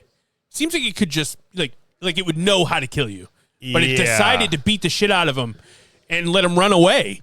Maybe it's not as smart as I think it is. Maybe it is smarter than we're giving it credit for, and that's a tactic. No, that's what I think. I think it's super intelligent. Right. And it's like playing games with him. Yeah. It wants him to run. It wants to lure everyone else over. Yeah, he wants him to run back to his friends and then maybe fuck off. And then he's like, well, then I won't have to kill you. Yep. Or they're going to follow him back to his friends. That's it. Nope, that's it. Yeah. You solved it. Yep. Yeah, so that thing beat his because you wouldn't be able to get away from it if... Because look how much it fucked him up. Yeah, but it didn't break his legs. Right. Looks like it maybe bit him on the face. Oh, yep, and it followed him. Oh, what's it got, a human head? Yep. Oh, no, whose head is that? That's the guy he was having that was smoking the cigarette that he was asking him what his name was. Their last interaction could have been pleasant. I'll tell you what I don't like. Yep. Now that the gray gorillas are here and we're having an action sequence, we're going into this blurry... Yeah. Can't see what the fuck's going on. I think because they didn't have confidence in the effects of these gray gorillas. Right. So if they showed us the gorillas hitting the guys and the guys pushing back at the gorillas, we would think that is absurd. Yeah. Totally. You've lost me. Yes. And maybe they look too much like Harry. You know? What? Why? Because they don't want to. So in the test audience, they're like, I don't know. He looks nice. Yeah, but what about the part where they fucking start cutting their arms and shit off with laser beams? That's true. They didn't care too much then that they look like Harry. Yeah, you're right. They really just slice and dice that guy. I think you're right. They just didn't have face. Yeah. It probably looked bad. I bet it looked... Yeah, you're right. And then they were like, let's just put a weird effect on it. It kind of does ruin it. Oh, you know what? Because it's kind of like a pussy move. Well, it's all zoomed in, too. Yeah. So they must have fucking zoomed in and then blurred it. Yeah. I fucking edit stuff. I know exactly. I know your games. We're going to be blurred right now.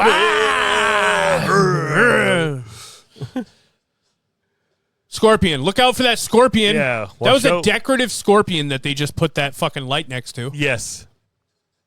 So Karen Ross has brought with her, or they salvaged it from the other campsite, defensive technologies. They've set up a perimeter with machine-operated machine guns. I said machine too many times. Laser, not like machine pistols. That's not what the kind of laser that cuts you, but like the kind that when you break it, it's like a. It seems like an they alarm. shouldn't have used all the kinds of lasers. I know. It's confusing to have some because they're shooting communication lasers. Yeah. But now they're slicing and dicing guerrilla lasers. Well, maybe the laser perimeter does cut them, and also set off the machine guns. No, it doesn't. Okay. No, because they don't have the diamonds. Oh, right. Okay. These are just stupid regular powered machine guns.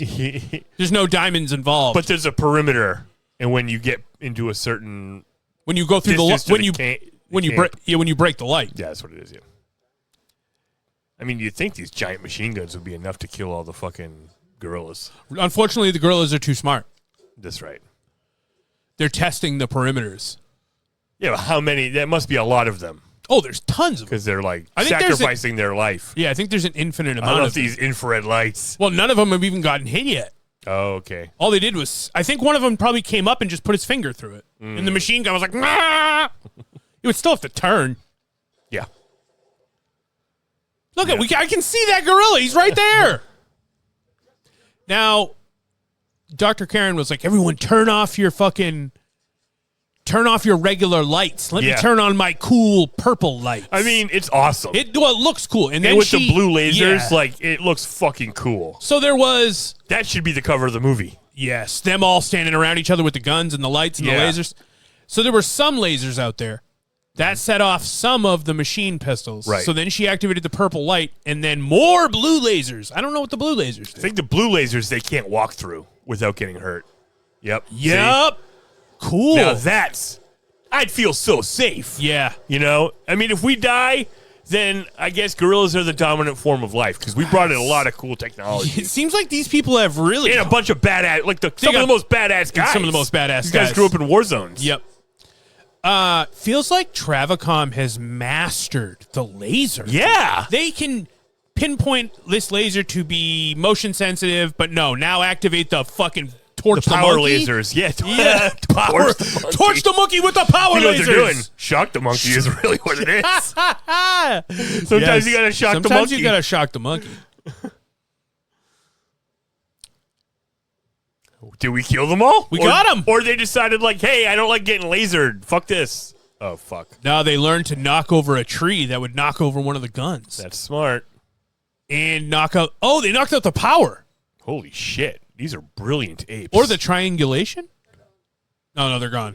They just pushed it over. Like, fuck you guys. One they pushed last it over. thing. Yeah. Fuck this tree. This guy.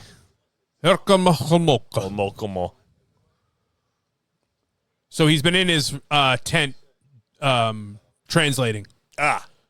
We are watching you. Who said that? You know. Not the apes. No. That was the on the masters, wall. the trainers, I believe they said. Yeah, they trained the apes to kill these guys hundreds of years ago. Yep. Solomon's guys, he must have put them on this mission to just really treat these gorillas like such shit that they would kill anyone who went near there. Must have been thousands of years ago if it was Solomon from the Bible. Right. Well, yeah. Right. Yeah. I mean, whatever it would have been thousands. Yeah. Yeah.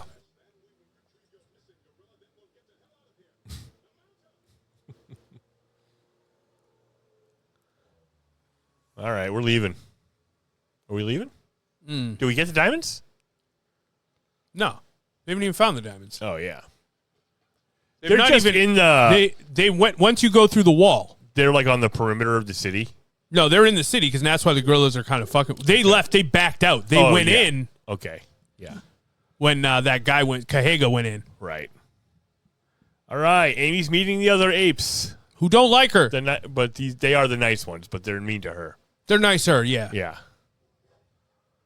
Like, what are you, one of these human monkeys? Yeah, what's your deal? We saw you hanging out with those people, dude. Yeah. That one that guy's wasn't cool that you were hanging out with those guys. That one guy was all right, but he kind of fucking tried to flex on him. Yeah, well, she's like, that's my main guy, though. That's my boyfriend, dude. Those other guys I don't know about. Lay your hands off of that him. lady fucking sucks. We all agree the lady sucks, yes.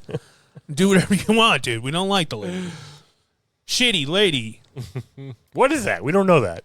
What's we don't like that. What's that? Don't do that. Don't do that. We all speak telepathically. Everyone knows that. Everyone knows that.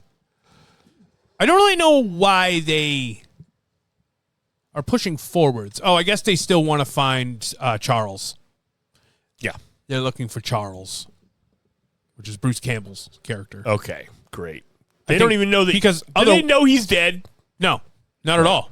Right. I think that she thinks he's alive. Yes, because she hasn't really been sad about it yet. Well, and because the other guy was alive. Yeah. Stewart. Here, Peter, take this. I don't like guns. I didn't ask you if you like it. Take it. They gave the nerd a gun finally. That's nice. It's time to arm up. We've got dangerous gorillas. Here we go. Now we have some pictographs. A little easier to translate than those hieroglyphics. Oh, yeah. Look, they evolved. Yeah, so that's what I'm saying. In the books, they were hybrid. Like, the gorillas had sex with ladies. That's what it was. What? Yeah, they created like they interbred humans and gorillas. Wow, that's and fucked up. then trained them in such a fashion. Michael Crichton's a fucking weird Michael guy. Crichton's a psycho, dude. Yeah. Because it showed like gorilla, and then like a guy with a gorilla-shaped head, but he was wearing clothes. Yeah, dude. I mean, Michael Crichton's too busy thinking about like what kind of stories he could write. Yeah. Then he never stops to think about whether he should write them. Absolutely the fuck, right. Mike? And then where they're making the movies like, yeah, let's maybe leave that part out. We leave it to the imagination. The what's? Fuck the what's? No, we're not doing that part. The fucking gorillas are mean. That's the case closed. End of story. You know what they hate? Lasers. Don't worry about Gorillas versus lasers. That's what I call it. it. Yeah, gorillas in the midst of a bunch of lasers. Oh, gorillas turned into mist. By lasers. Yeah. Well, they're locked into the fucking city of Zinj. Earthquake. That's not good. They've done this to themselves. They didn't have to swim in. They found a different way. That's true. They didn't have to come under the... I bet if you just walked around, you wouldn't have to swim in. Yeah. Kahega just was like, hey, go this way. Yeah. And he fucking chopped a couple snakes up and they were in. Amy has been separated from the group. Yep. She's trying to find a family. But she came back to the... Yo, Amy. She came back to the camp to get her little translating device. Her speaking spell. Yeah. What's that? Water? It's a river of diamonds. No, I don't know what it is. Is it magma? Right? Why doesn't it look more like magma? It looks like hot water. Yeah, hot water. There's definitely magma in here, though. Yeah. So the diamonds are in the volcano. All right. Teacher is watching you. That's what the saying meant. What does that mean? I don't know. I think they're even like, what does that mean? Yeah. Is this where the monkeys were trained to kill each other? I think this is where they were trained to fucking protect the diamonds. Yeah. And then the teachers, if they didn't protect the diamonds, would then kill them. That must be it. The city of Zinjano detest the diamonds. So fucking they just mined all these diamonds and threw them on the ground? I know. That looks like you didn't find it like that. Yeah, like, you know? They wouldn't just be all over the ground. Yeah, I agree. I don't think that's how diamonds work.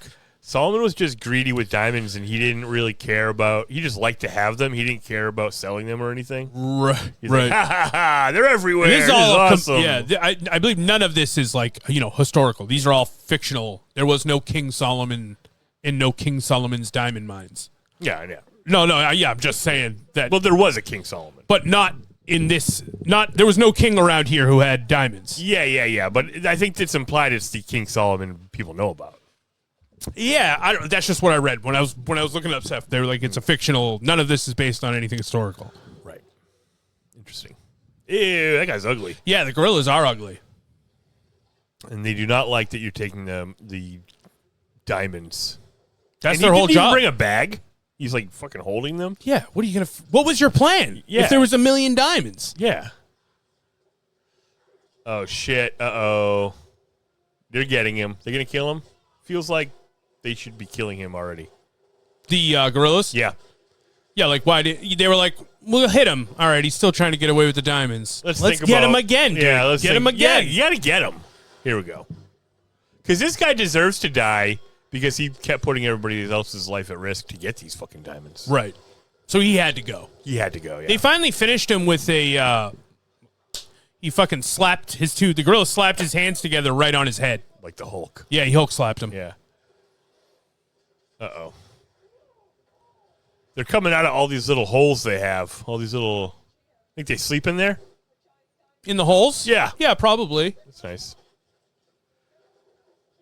And what they don't eat people, right? You know, I always thought they did, but when I was little, I thought they were eating them. But it no, seems like they should be eating them. No, they just like they're just killers. Yeah, and not only do they not eat you, they fucking throw the pieces at you. They probably eat bananas, right? Like any other. They're like, hey man, what the hell? Yeah. Nah, they gotta eat this guy. Look at they're biting him. Are they? No, they're smashing him. They're smashing him. They're smashing him. Damn, his boy got killed. Kahega got killed. That's not good. And I think he was going to try to, like, shoot him out of his misery. Yeah. But they surrounded him too much. Damn. Well, they are killing the fuck out of a lot of gorillas. Yep. You know? Oh, they do eat them? Or they bring them into this room and let them decompose into bones? Yeah, because there's tons of bones over here. Some other guys from the team, and then probably guys from old.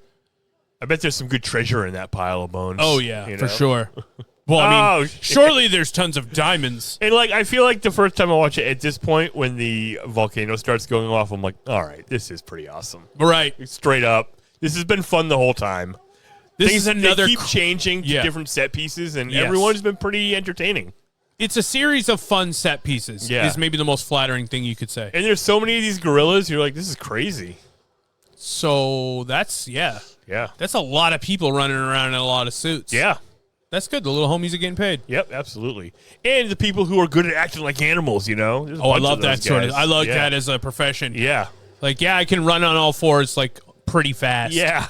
Like, that's creepy. I'm glad you made a job out of that. Definitely. Way to go. Yep. You're like, I mostly play werewolves, gorillas. Yeah. Sometimes jungle man. Yep. Damn, they got Peter. Oh, no. That is lava, though, in that stream.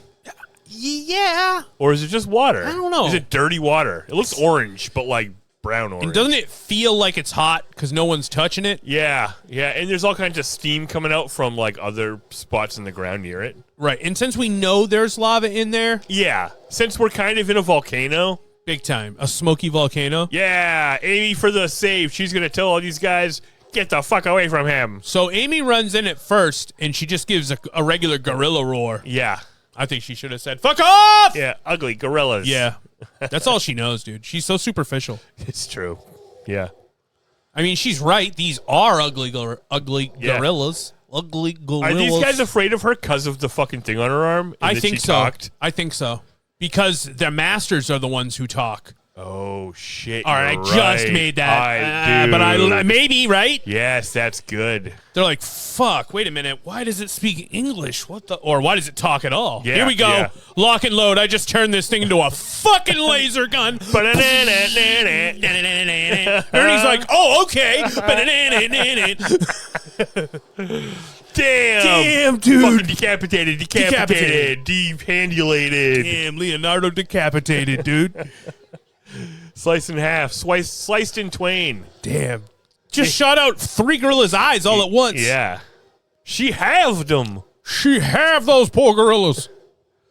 Now the volcano's going up. Damn, a gorilla just got hot lava up the poop chute. Now it's like that really hard level from Aladdin on Sega. Dude, with the wave of fucking magma and you got to get on the carpet and get away. Yeah, I'm sure I remember the beginning of that level. Oh, my God. I'm sure I never saw the fucking end of it. But it took some time. Yeah. You had that, right? Yeah. Hell yeah, I did. That's a very cool game. Yeah, it's great. So this must have happened at the end of the Congo game. Oh, my God. Probably. We got to look up to see if there's a Congo game. Come on. There has to be a Congo game. Side-scrolling jungle jumper, Dropping dude? some footage of the Congo game right here. Yes, I'll look up the Congo game. And if it's not, do the RoboCop 2 game. I'll put RoboCop 2. I'll put that Stargate game in there if I get my hands on that. Yeah. I'll put in just some other Ernie Hudson pictures. You still wearing your hat? That kind of stuff. Yes. You know what? I think I like Laura Linney. She's really good at this. She is really good. Streets ahead, step above. Yeah. As far as caliber, quality, class, performance. And her character's so fucking badass. It's true, She's got almost no weaknesses. Yeah. You know, I'm a lover of Daniel Jackson of Stargate, who's a nerd, who's an adventurer. Yep. And, that's a good Peter gets a little bit of that. That was a badass jump over a thing of lava, man. He jumped away from lava. Cool guys don't look at lava explosions. Yeah. Cool guys don't jump away from lava. They already got cool guys already got killed by the mean gorillas. I mean, not cool guys. Yeah, not cool guys. Yeah. Cool guys jump away from lava. Cool guys jump away from the lava. See, this is another part of the fun adventure ride for Congo where you get to slide down the grassy mountain with a gorilla. Or the or the vacation package. Yes, dude. Go hill sliding. Yeah. Avoid the lava. I mean, he's hanging onto Amy's waist. She's hanging onto some roots. I feel like you're safe. Amy's strong. Gorilla's strong. Yeah. Gorilla. Fuck. Plus, Laura Linney got a laser. Laura Linney got a laser, dude. She said, get on this tree bridge I just made with my laser gun. She made it with her laser. With an S, guys. With a laser. Come on. I think we should have all agreed. Fuck that. It's a Z. I don't care what copyright it with a Z? Yeah. Fuck. Everyone knows that's cool. Maybe we put an O in there, too. Is laser tag with a Z, maybe? Yeah. Oh, yeah. Lex Lazor. Lex Lazor, dude. Yeah. Damn, there goes the city of Zinj. I mean, also, it looks like that fucking Nickelodeon show. Oh, Legend of the Hidden Temples? Yeah. Yeah, Did you're you right. like that? Yeah. Yeah, it's cool. It wasn't like my jam. Me neither. Like it was some kids' jams. Yeah. I agree. What channel was that on? Nick. Ah, yeah. Mm-hmm. Were you a Nick kid? I was a Nick arcade guy. Yeah. Because, sometimes Mikey was taking a left. That's right. Sometimes Mikey was going up. He was going down. Yep. That's about it. Oh, you take a right also. I was a Double Dare guy if we're talking about which contest shows I watched on Nickelodeon. Yeah, it was definitely Super Sloppy Double Dare. Yeah, you wanted to plunge you wanted to go elbow deep into a nasty nostril, didn't you? As you can see, I never really liked that because I don't like getting super sloppy. But I like the idea of it. Mm-hmm. But it was fun because it was like, I can do that. I can play those games. No, I liked, what was the one where the Astro Crag? What's that? That's shit. That one where you had to go on. That one was like Little Kid American Gladiators. Yes. Yeah. Yep. You get a piece of the Astro Crag on. Hopefully you're seeing it on the screen somewhere. Dude, yeah, it's easy. Everybody knows that. It's Gak. Yeah. It's Gak. Everyone knows it. Nick Guts. Guts. Yeah, Guts. Goodness gracious, dude. Wasn't Omar Gooding on that? On Guts? Yeah. All right. Yeah, what's he? Yeah. That guy was a real staple, I feel like, of this childhood region. Yep. So Laura Linney finally got in contact with the boss of Travacom. Yeah. And he's like, where are my lasers? And then she's like, wait a minute, you didn't ask about your son. And he's like, fuck my son. And she's like, definitely. bro? You've been a bad guy the whole time. And that's when you fucked up, pal. You sent me here for some diamond and not for Charlie, that I would make you sorry. Wow. And what you going to do, put a self-destruct code into the satellite? Dude, if it's not badass enough. Does she shoot the laser into space and destroy the satellite? Yes, sir. That's so fucking badass. Yes, sir. Laura Linney rules. Laura Linney shoots a laser into outer space. Fucking outer space be damned. Damn. The aliens are like, you know what? Let's check out Earth. And it just goes on forever because that's how lasers work. Right. She's like, by the way, the thing you wanted to do does totally work, but you'll never see it happen. Yeah, just so you know, these diamonds, they were sick. These are the most perfect the diamonds ever. Diamonds, dude. Damn. Wow. Bam. Damn. She hung up on him by destroying the satellite. Does a laser move at the speed of light?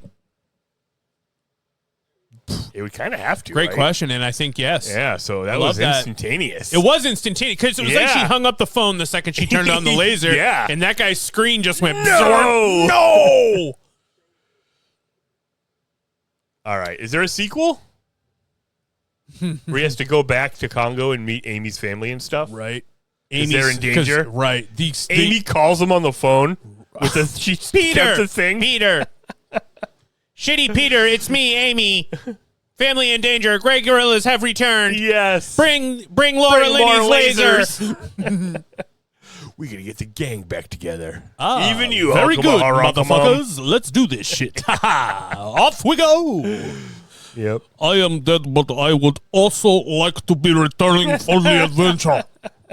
As Zerkama Harmokama, his brother. His brother, yeah.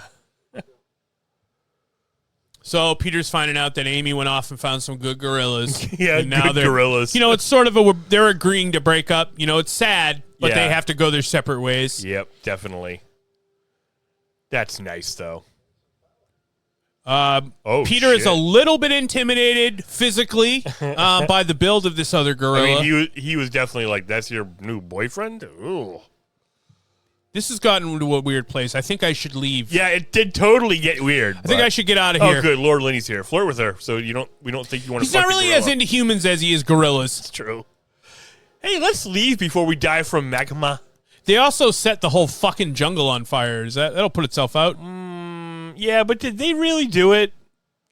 I think that what happened was once Herkimer touched one of the diamonds, Curse of King Solomon, it all went to hell. Or it was because Laura Linney started fucking shooting lasers around. I don't remember what was the first. Yeah, but I mean, I feel like if there's a volcano and it goes off, no matter if it went off a little early, because you fucked something up, then the jungle doesn't know how to take care of it. Oh, yeah. You know and no one's ever going to prove you fucking set it off. Right, so. That's the other thing, yeah. But, like, remember when the field near my house got burned by those scumbags? Right. But then, like, yeah, the next couple of weeks, it started looking really nice. Right, rebirth. Rebirth. Yeah. I do remember hearing something about some people who threw something into a...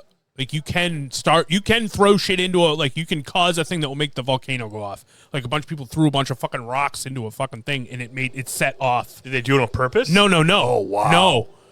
They were just hucking rocks. That's crazy. Here we go. Hot air balloon. Let's love get hot out air of balloons, here. guys.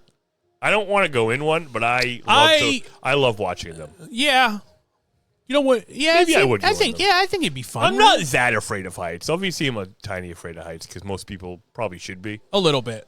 But because otherwise it feels like you're a daredevil if you're not a little afraid. Yeah. But it is scary. But I like how slow it is.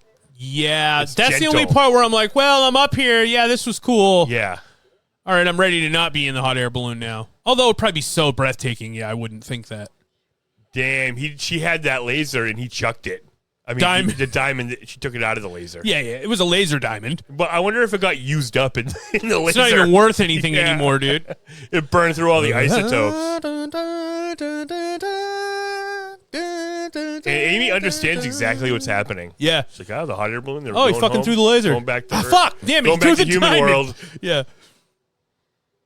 Now the Congo's over. She should have caught the fucking diamond. Yeah. Put it in her little pocket. Gorillas in the rich. We've done it. Based on the novel by Michael Crichton. Nice job, you weird fuck. Yeah, psycho. Nah, he's a fun time. Feels like most of the, there's so much shit for Jurassic Park they didn't do either. So, it feels like the Michael Crichton book experience is never the same as the movie experience. Absolutely. You got to cut some. We took all the monkey fucking out of this one. Mm-hmm. There's a whole part before Jerry Jurassic. Goldsmith. Yeah, Jerry Golds. He did the fucking Star Trek theme. Oh, well, this theme is lovely. Yeah. Ancient history alive. Feel the rivers flowing. The spirit of Africa, dude. Wow. It's a good song. It kind of gets stuck in my head. It's a good one. I love Congo. Congo. Oh, shit. It's time for the Cobra Guys questionnaire. I forgot. Yeah. What's up, guys? It's time for the Cobra Guys questionnaire. We did it. We're here. It's fucking 10,000 years later after we recorded that part you just watched. That's right. I have a sunburn now. Can you tell? Oh, interesting. Can you see it? I can see it in person, but you know how we always look like fucking pasty white on the videos? Yes. You don't look red at all, really. That's good. I was red yesterday. Yeah, when I saw you for the first time yesterday, I was like, whoa! Yeah. You're not really a fucking go outside and get assaulted with sunlight. I'm not powered by Earth's yellow sun like some people. Right, that's true. It kills me. Yeah. And I had to work in the sun. So, yeah, it's been about a week since we recorded the main part. Yeah. Because I have been trying to edit podcast, guys. I'm trying to bring it to the next level, learning how to edit video, put in all kinds of whiz-bangers. Little boops and bips. It's been fucking fun. Yeah. I feel like you're learning a lot. You've learned a lot in the last, 2 months. Well, actually, you've learned a lot in the last, year. Right. Because it's been about a year since we started doing video. Yes, exactly. And so if I went back and now you're pushing the boundaries of what you know, and you're learning more, and you're trying different things. Right. And it's like I keep having this situation where I'm like, fucking, I feel like I take 7 steps forwards, and I'm like, I've learned so much. I could do anything, because I know how in my head to work it out. Yep. But then I just get hit by a couple technological snafus or my personal misunderstanding of how it works, and then it feels like 20 steps back, and then it takes me forever. And also, you're trying to keep your technical knowledge up with your creativity. You're right. Like, oh, I can do this. And you're like, right. Okay, how did I do that? You're like, oh, I think I could do it this way. And you're like, fuck, didn't work. Right. It's because I know, I understand how to acquire all the elements I need. Like, say, you know, there's a part in the video where $1 Million Man comes up. Yeah. And I had this big, like, plan, and I had started doing a bunch of cool video effects where when you say $1 Million Man, a GIF plays that takes up the whole screen, and there's a money effect over it, and then $1 Million Man's music comes in, and then his body rises up from the screen, but when he comes up, it's got Laura Linney's head on it. I had gotten all the way to that far, and then the computer was just like, I can't handle. That's the other thing. Yeah. Is like, one, you might not be able to figure it out, then you do, and the computer can't process it because it's... Well, we didn't buy this computer with intent to do video editing. We bought this with only audio. We're like, promise. We're only doing audio. Laptop. We would never think it. We don't even know how. We would never know how. Yeah. So it's a combination of like bumping up against the technological limits of that we have in balance with my creative ideas. And then it's like not knowing. I keep feeling like just thinking in my head, I don't know what I don't know. Like, I don't know how to logic my way out of certain situations when I'm doing editing, or is it the laptop? Yeah. Is it the CapCut program? Right. Is it me? Am I stupid? Am I fucking it up? So, guys, it's been taxing. I hope that the other part was very entertaining. Yeah. Hit a like if you have gotten this far in the video and you did think Mikey did a good job. If you got this far, please tell me that you got this far. Yeah. Just write in the comments or send a one-word email. It's sort of a dojo roll call, if you will. If you're listening to this, let us know. Just tell me. Because the numbers are low. The numbers are low. And the YouTube numbers never really got off the ground. The podcast numbers are still probably what they were, I would guess. But it's like when you see it every day when you're going and you're uploading files and it's just like bam, bam, 10. You're like, what? How am I not accidentally getting? I don't know. It's a whole thing, guys. So, like, how are we not accidentally hitting the algorithm every once in a while? Or hitting... I mean, it's like these numbers are subterranean. They might as well be negative numbers. Well, you know what I mean? Yeah. It's like... Well, when I see like 40 on a video, I'm like, all right, well, it's not bad. But that's terrible.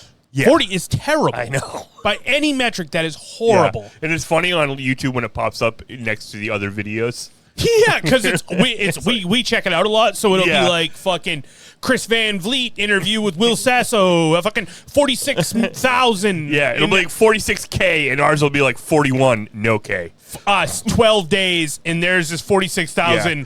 12 hours. Yeah, but I mean, I'm not thinking, I don't have like, I don't think that we should be more than we are. But like, wouldn't it be fun if like you got like 10 new viewers every, I guess couple of months. It's a battle. It's like, and I deal with all my, as we all do, my own mental, moods but and think depression. About this is like, we learned a lot doing the audio podcast, and eventually we got pretty good at doing that. Like right now, you're putting a lot of work into doing the video podcast. Like it's absurd, the amount, like putting in 10-hour, 12-hour like days. I'll go to work, you're working on it. I'll come home, you're still working on it, and I worked all day. Right.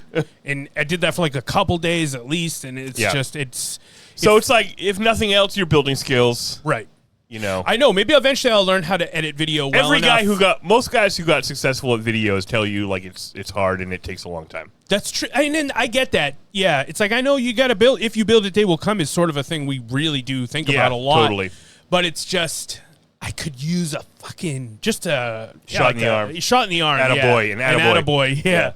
And I know I'm doing. I'm proud of myself for what I'm doing. So then I get mad at myself for chastising myself for not getting done what my idea is. And art is its own reward. It really is. Video editing is art. I mean, I think it is. And it's right in between a technical skill and an artistic skill. Yeah. And I've always been interested in podcasting's art, even though you're just sitting here bullshitting. Right. Yeah. I mean, you got to keep doing it.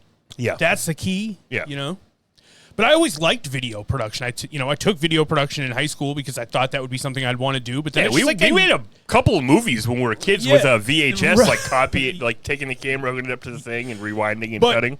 It's like then I never pursued it. Yeah. So now it is nice to be learning it in that it's so available. But I don't know. I've been trying to use CapCut. That's where I edited everything on. Yeah. All right, let's play the Cobra Guys questionnaire. You don't need to listen to me complain anymore. Congo, guys. Do you hate Congo now? No, I don't. I almost put it on last night. while I was going to sleep. You know what my favorite thing in this video was? When Ebert defended Ernie Hudson to Siskel. That was awesome. Totally. Fuck you, Siskel. And if you made it this far, guys, if you inexplicably heard some Mario music under that Siskel and Ebert, I can't explain I didn't notice it, but I when you first showed me the clip out of context, I heard it. But then when it was in this because video, I tried to weave in the Siskel and Ebert song a little bit so that you wouldn't hear it start. Yeah. All right, guys. Cobra Guys questionnaire. Cobra Guys. By the way, as long as we're complaining about stuff, go watch the Kevin Smith He-Man cartoon, everybody. Yeah. I was watching the Red Letter Media video today, and they were like just glossed right over that, and they're like, yeah, that one was woke. It sucked. I'm like, you guys are assholes. You didn't even fucking, which I do love those videos, obviously. Right, They get millions of views. But they didn't even talk about, they didn't even see it. Like, everybody stopped watching that Kevin Smith adaptation after the first episode when He-Man died. Maybe the first part they finished, but that would have been wishful thinking. He went to fucking heaven and shit. And it was a great story. Regained his power. It was a lot like Avatar. You know, it seems like it's not going well for He-Man, though. I agree. That's now. the other thing. He-Man's in our boat. They went out there and they made a good movie. Nobody gives a shit. No one. I saw a lot of stuff that was like, everything's good. It's a good movie. It's fun to watch. The cast is great. The dialogue is awesome. It's a the good fan tone. service, the good tone. Yeah. And it's just like at the end of the day, there wasn't enough human beings that wanted He-Man. Right. Exactly. But I feel like there should be enough human beings that want the Cobra Guys. Do you need best friends? We're here, baby. Yeah, totally. All right, let's talk Congo though. Right. Let's get down to it. All right, here we go. First category, biggest bully. All right. I'm going to say the ugly gorillas. Oh, that's a good answer. Yeah. That's a good answer. Yeah. Yeah, I'm surprised I guess it's the Zinj gorillas. There's not the like Zinj gorillas. There's not a good name for And you know what it is about those gorillas? They gorillas. Stand upright. That's true. You know what I mean? They're kind of like dudes. Yeah, I can't even picture them. They don't. And like they run on all fours. Yeah, I guess, they do. But I think there was a lot of shots of them standing upright. I can actually picture it running on two legs too. Yeah. Yeah, it's a lot of. They're bad. They bully everybody. Yeah, the ugly gorillas, I guess. Yeah. I have R.B. Travis, played by Joe Don Baker. That is the dad. Yes, he's Charlie's He was dad. certainly the bad guy, the boss of Travacon. Yeah, because the gorillas were bred that way by Solomon. And to protect his diamonds. So we can't really blame them. No, but that guy's a dick who didn't care about his son. All he wanted was the. Were we diamonds. supposed to like him at first? I don't think you're so. supposed to not know that he's super evil until the end. No, I think we were. I think we because I could tell the whole time, but I feel like Karen couldn't tell. Well, the inclination was surely when I think she could tell because that's why she warned him. She was like, "I swear, if I go there and get the," so she wouldn't have said that if she thought he loved his son. True. Right away, you can tell this guy is only in it for the money. And I mean, it was a good performance because he seemed like a dick the whole time. Yes, absolutely. That guy's got big jerk face. Yeah. I think he played. I believe that was the dude from the original Walking Tall. Oh, wow. I want to say that he played him. Yeah. What was that guy's name? R.B. Travis. No, it was the Walking Tall guy's name. Oh, Buford Pusser. Yeah, I was like, it's something Buford disgusting. Pusser. Yeah. All right, next up we have Cool Guy Jones. All right, what do you got? I have Captain Monroe Kelly as played by Ernie Hudson using an old-timey, dashing jungle adventurer accent. I also had him. Yeah. You must pick Henry Hudson. He's like, whoa, where'd you go? He's like, I ran away. Yeah, that part's awesome. Yeah. And then I love care. but he walks up joking and he goes, sorry. Wise man once said, dude, what do you got? Quote of the This is so out of context, but it just made me laugh. From Karen. That's monkeys? Oh, when they were fucking. Yeah, when they heard the noise. Yes. That's monkeys? That's monkeys? I don't know. That's it's good. Very funny out of context. I went with a very obvious one. Stop eating my sesame cake. Yeah. But even as well as a part of that, he goes, this fellow is a big bag of shit. That's something. That's like the first thing that Delroy Lindo's character says. Awesome. What a cool name. Delroy Lindo? Yeah. Yeah, dude. Sounds like a boxer. Yeah. Yeah, he does. He's been around forever, dude. I feel like he's just one of those cats I would see in a movie. And, like, I think he played one of the cops in Gone in 60 Seconds. I want to say that was the first time I saw him. And then he's the dude who made the spaceship that they used to go into the core in The Core. Nice. I'm going to hack the planet. And then most recently he was in Sinners. Delroy Lindo and DJ Qualls. DJ Qualls. All right. Tastiest treat, dude. Banana with drugs in it. That's a banana with drugs in it for me as well. You pop it open, you stick the drug in, you eat the banana. What did you actually write? Banana with drugs in it. The banana with drugs inside, yep. I will take both halves, thanks. Yes. Double the drugs, please. Banana's a great snack, and drugs fucking rule. Hey, I mean, slipping a monkey, a Mickey? Slipping a monkey, a Mickey, and a banana, that's a great... I feel like you could get anybody with that. Yeah. I mean, if you... I suppose if a person chewed it up, they go, what's that in my banana? I guess if someone handed you a banana with the top broken off, you'd be like, fuck. What kind of weird... the rest of my banana, dude? Already, since that's happening, you should just eat the banana. Yeah. When you eat a banana, do you peel it and hold the peel in your hand and eat it? Or never. do you take the whole thing off and then just eat the banana? I don't know if that's... Definitely since living in this apartment. Yeah. For whatever reason. Yeah. I think I used to do that. You used to carry the peel around? I think I used like to a monkey? Yeah. I even think a monkey does. No, Monkeys, the monkey doesn't. Get rid of that. And now the monkey I just... will peel it from the bottom. Oh, monkeys are crazy. They'll still crack it from the middle. Yeah. I will always peel the whole motherfucker and drop it in the trash and then just come walking around with a slimy banana in my hand. Because then you sit down and you're like, well, it took me another minute to eat my banana, and now I have a banana peel in my hand. Right, I'm not trying to go back to the... Yeah. You can't throw the banana peel in your bedroom trash. Right, and this ain't Mario Kart, motherfucker. Yeah, no way. I don't need that shit. Yeah. Spirit of Mr. Miyagi. What do you have? When the nice gorilla approached them with violent intent, Ernie Hudson no be there. Oh, yes, dude. He does know be there. That's a great answer. That's funny. I didn't read it before. I was finding out along along what with you did guys. I put? Here we go. Amy. She's a pacifist who just likes to get drunk and paint and eat Taco Bell. I know Mr. Miyagi didn't necessarily eat Taco Bell or paint, but he did sort of paint the fence. But we don't know that he didn't. Also, every time something goes down, she no be there. So hey, mine Mr. was Miyagi, I got you Taco Bell. Yeah. I think he'd be like, very good, Daniel. Yeah. But yeah, so mine was also, if you can't think of anything else, no be there is an acceptable answer. When the great Any of the tenets of Mr. Miyagi. Yeah, and I have when the Great Boys attacked, she was outside trying to find a new family. And finally, in closing, everyone knows that Amy doesn't fight for point. I just thought that should be known as well. Absolutely right. She would never. Would do that. No. What do you have for poetic justice? Karen uses the diamond to destroy the satellite, using the evil boss's next source of income to destroy his evil current source of income. That's what you get, RB Travis. That's right. That's why that all happened. It's crazy. Sometimes this one can be a little tricky to try to figure out. Yeah. But this guy got it's just desserts. It's comeuppance. It's poetic justice that the thing you wanted them to go find is the very thing that destroys you. Yeah. I had the same answer. I won't read my big paragraph. That's it's fair. fine. He doomed his company to failure when Dr. Karen Ross blew up the satellite. Nothing more badass than firing a laser at a satellite on Earth. Oh, so Come badass. on. Karen. I mean, Karen if there was fucking most rules. badass, it would be Karen. Biggest badass, yeah. You can't call him that, Arch. This one was easy. I think that, let's see. You can't call him that, Arch. Harkemer Hulkamania. You can't say that. Yeah, you can't call him his name. Is that your answer? Almost says the N-word. Yeah, that's what I have too. It's pretty crazy. And, fucking Captain Monroe lets it go. Yeah. He's like, what's that now? Because he's a classy man. Yeah. You don't want to get into it. I got enough problems. I don't need to beat the shit out of you It's right like, now. bro, you're in Africa. Fucking watch it. Totally. Hottest bod. I'm going to say, I guess, the ugly gorillas. Because it's the most, an interesting thing Yeah, the to most look interesting thing. I mean, I guess Amy... No, you I hate, didn't you like hate Amy, yeah, dude. exactly. So I've edited this podcast. You don't like Amy. So, yeah, I guess the ugly gorillas' bodies. They look like Harry from They the do look like Harry. So that is cool, except for that they cut off their arms and stuff with lasers. Yeah. So it's like, Yeah.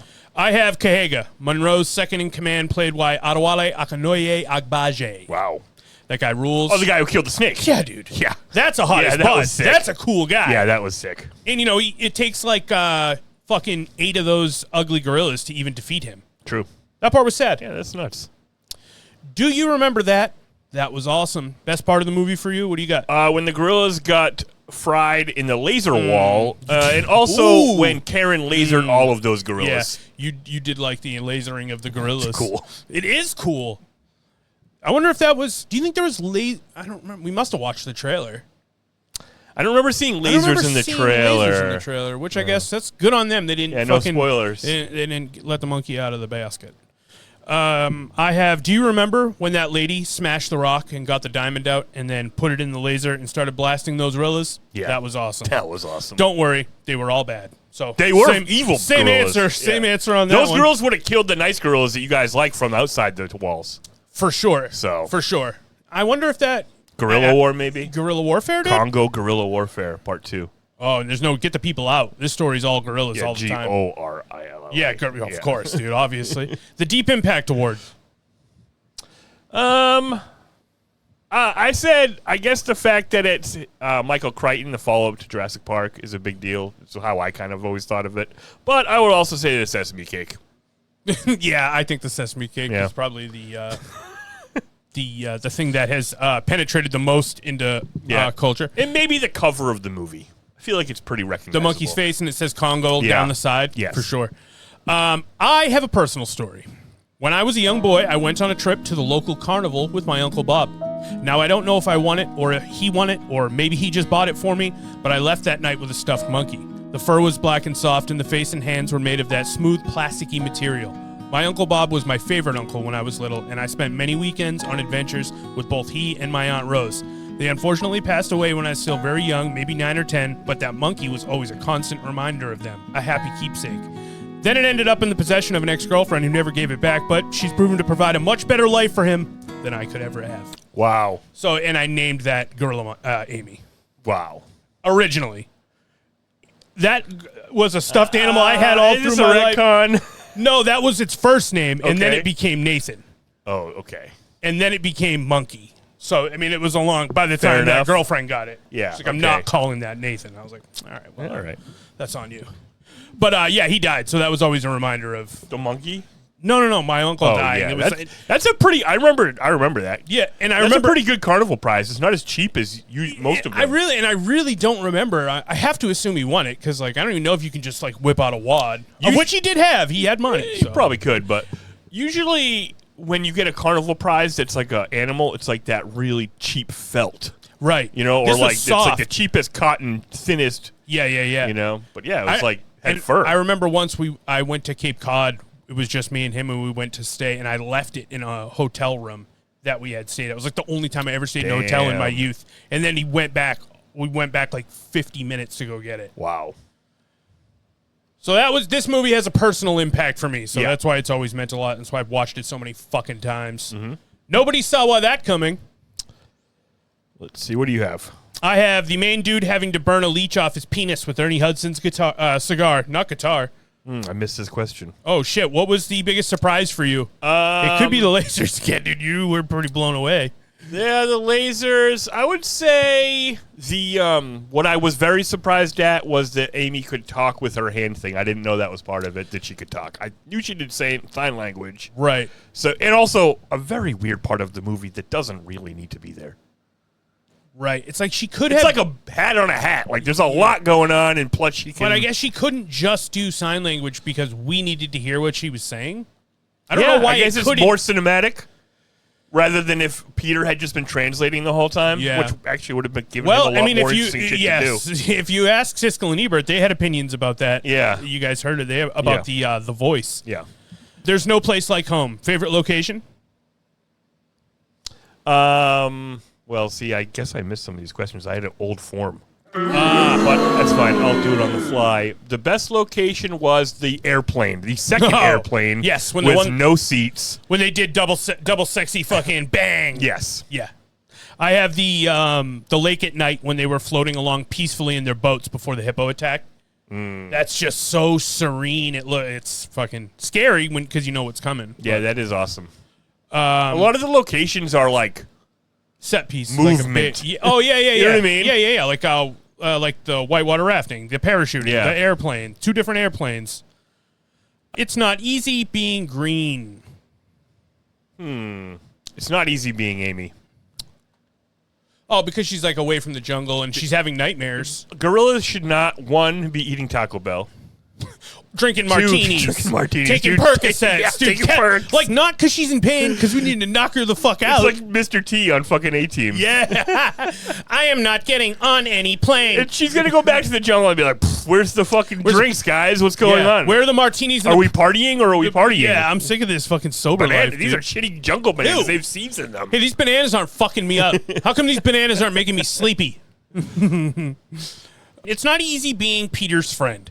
Dude got yanked along on this journey into the Congo to release this gorilla he's already been forced to do all the work for. It's like Peter comes and he's like, oh, Amy, you did a painting? All right, cool. All right, hey, that guy, wipe Amy's ass. I got to go. Yeah, definitely. Like, and then when his tent gets knocked away, that's sort of you're right. And then the gorillas, they beat the shit out of him. Kind of gets the worst of it. That guy had a bad day. Yeah. And he didn't care that much. Right. I don't think he loved Peter. Amy like Peter did. Yeah. Life is like a box of chocolates. What's the lesson of this movie? Gorillas are very badass, but not as badass as lasers or volcanoes. Yes. I have diamonds, power, lasers. Mm-hmm. That's all I needed. That's a lesson to be learned. Enough. Apparently, dude, you can take diamonds. I feel like that's a James Bond thing. And maybe even a Mr. Freeze thing. Right. I've seen it before. It's like I don't know what we use diamond for in building capacity.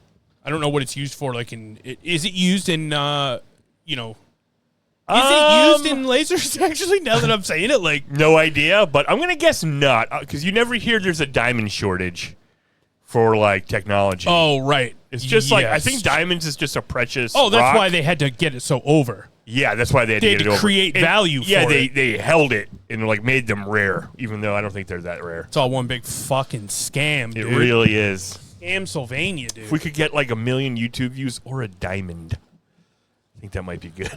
If we could just get our hands on let's just one do that. diamond Never from mind. Zinj. Put all your effort now into finding a treasure. Dude, that's I so have much been harder. watching this guy on fucking Reels on YouTube who has like this big magnet and he just throws it into the river and pulls shit out. Oh, yeah. Sometimes it'll be like, oh, shit, I found a gun or a grenade or a dead person. A lot of times he has to call the cops. Yeah, for sure. Or like one time he did find a safe. That's exciting. But there was like bullshit in it. Oh, that's like, less exciting. Like crappy jewelry. Not even like valuable in any way. No, it was like brass or something. Oh. Brass monkey, dude? Yes. Funky Monkey. There should have been more monkey songs. There was no, oh boy, we're in a double screen here so I can read the email. That's not going to work. It's not a professional operation. That's all right. We're having fun. Maybe I'll cut this part. If not, you're seeing fucking behind the scenes, dude. We got an email. Don't go anywhere. We have an email. CobraGuys@hotmail.com. Send us an email. Let me know you're out there. Dojo Roll Call. Hello. Woo! You know what? Write an email about whatever the fuck you want. I just say, hey, I'm here, bud. The Cobra Guys Movie Dojo.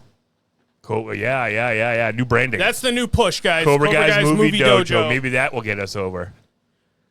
People love movies. Here we go. This is how I'm going to do it. I love it. I'm just going to hold the fucking laptop. This is awesome. Probably won't be long. Email. It's just Iron Sasquatch. Hey, the monkey man himself. The monkey man himself. Do you think the Iron Sasquatch looks like those gray monkeys? Gorillas, sorry. No, I think he's cuter than that. Wow. All right, here we go. Greetings over there, fellas, and all who listen and watch. Squatch here, swinging on down from the rainforest of Canada to peruse the hot, sweaty, malaria-ridden Congolese rainforest for the review of the film Congo. First of all, hope everyone is doing well.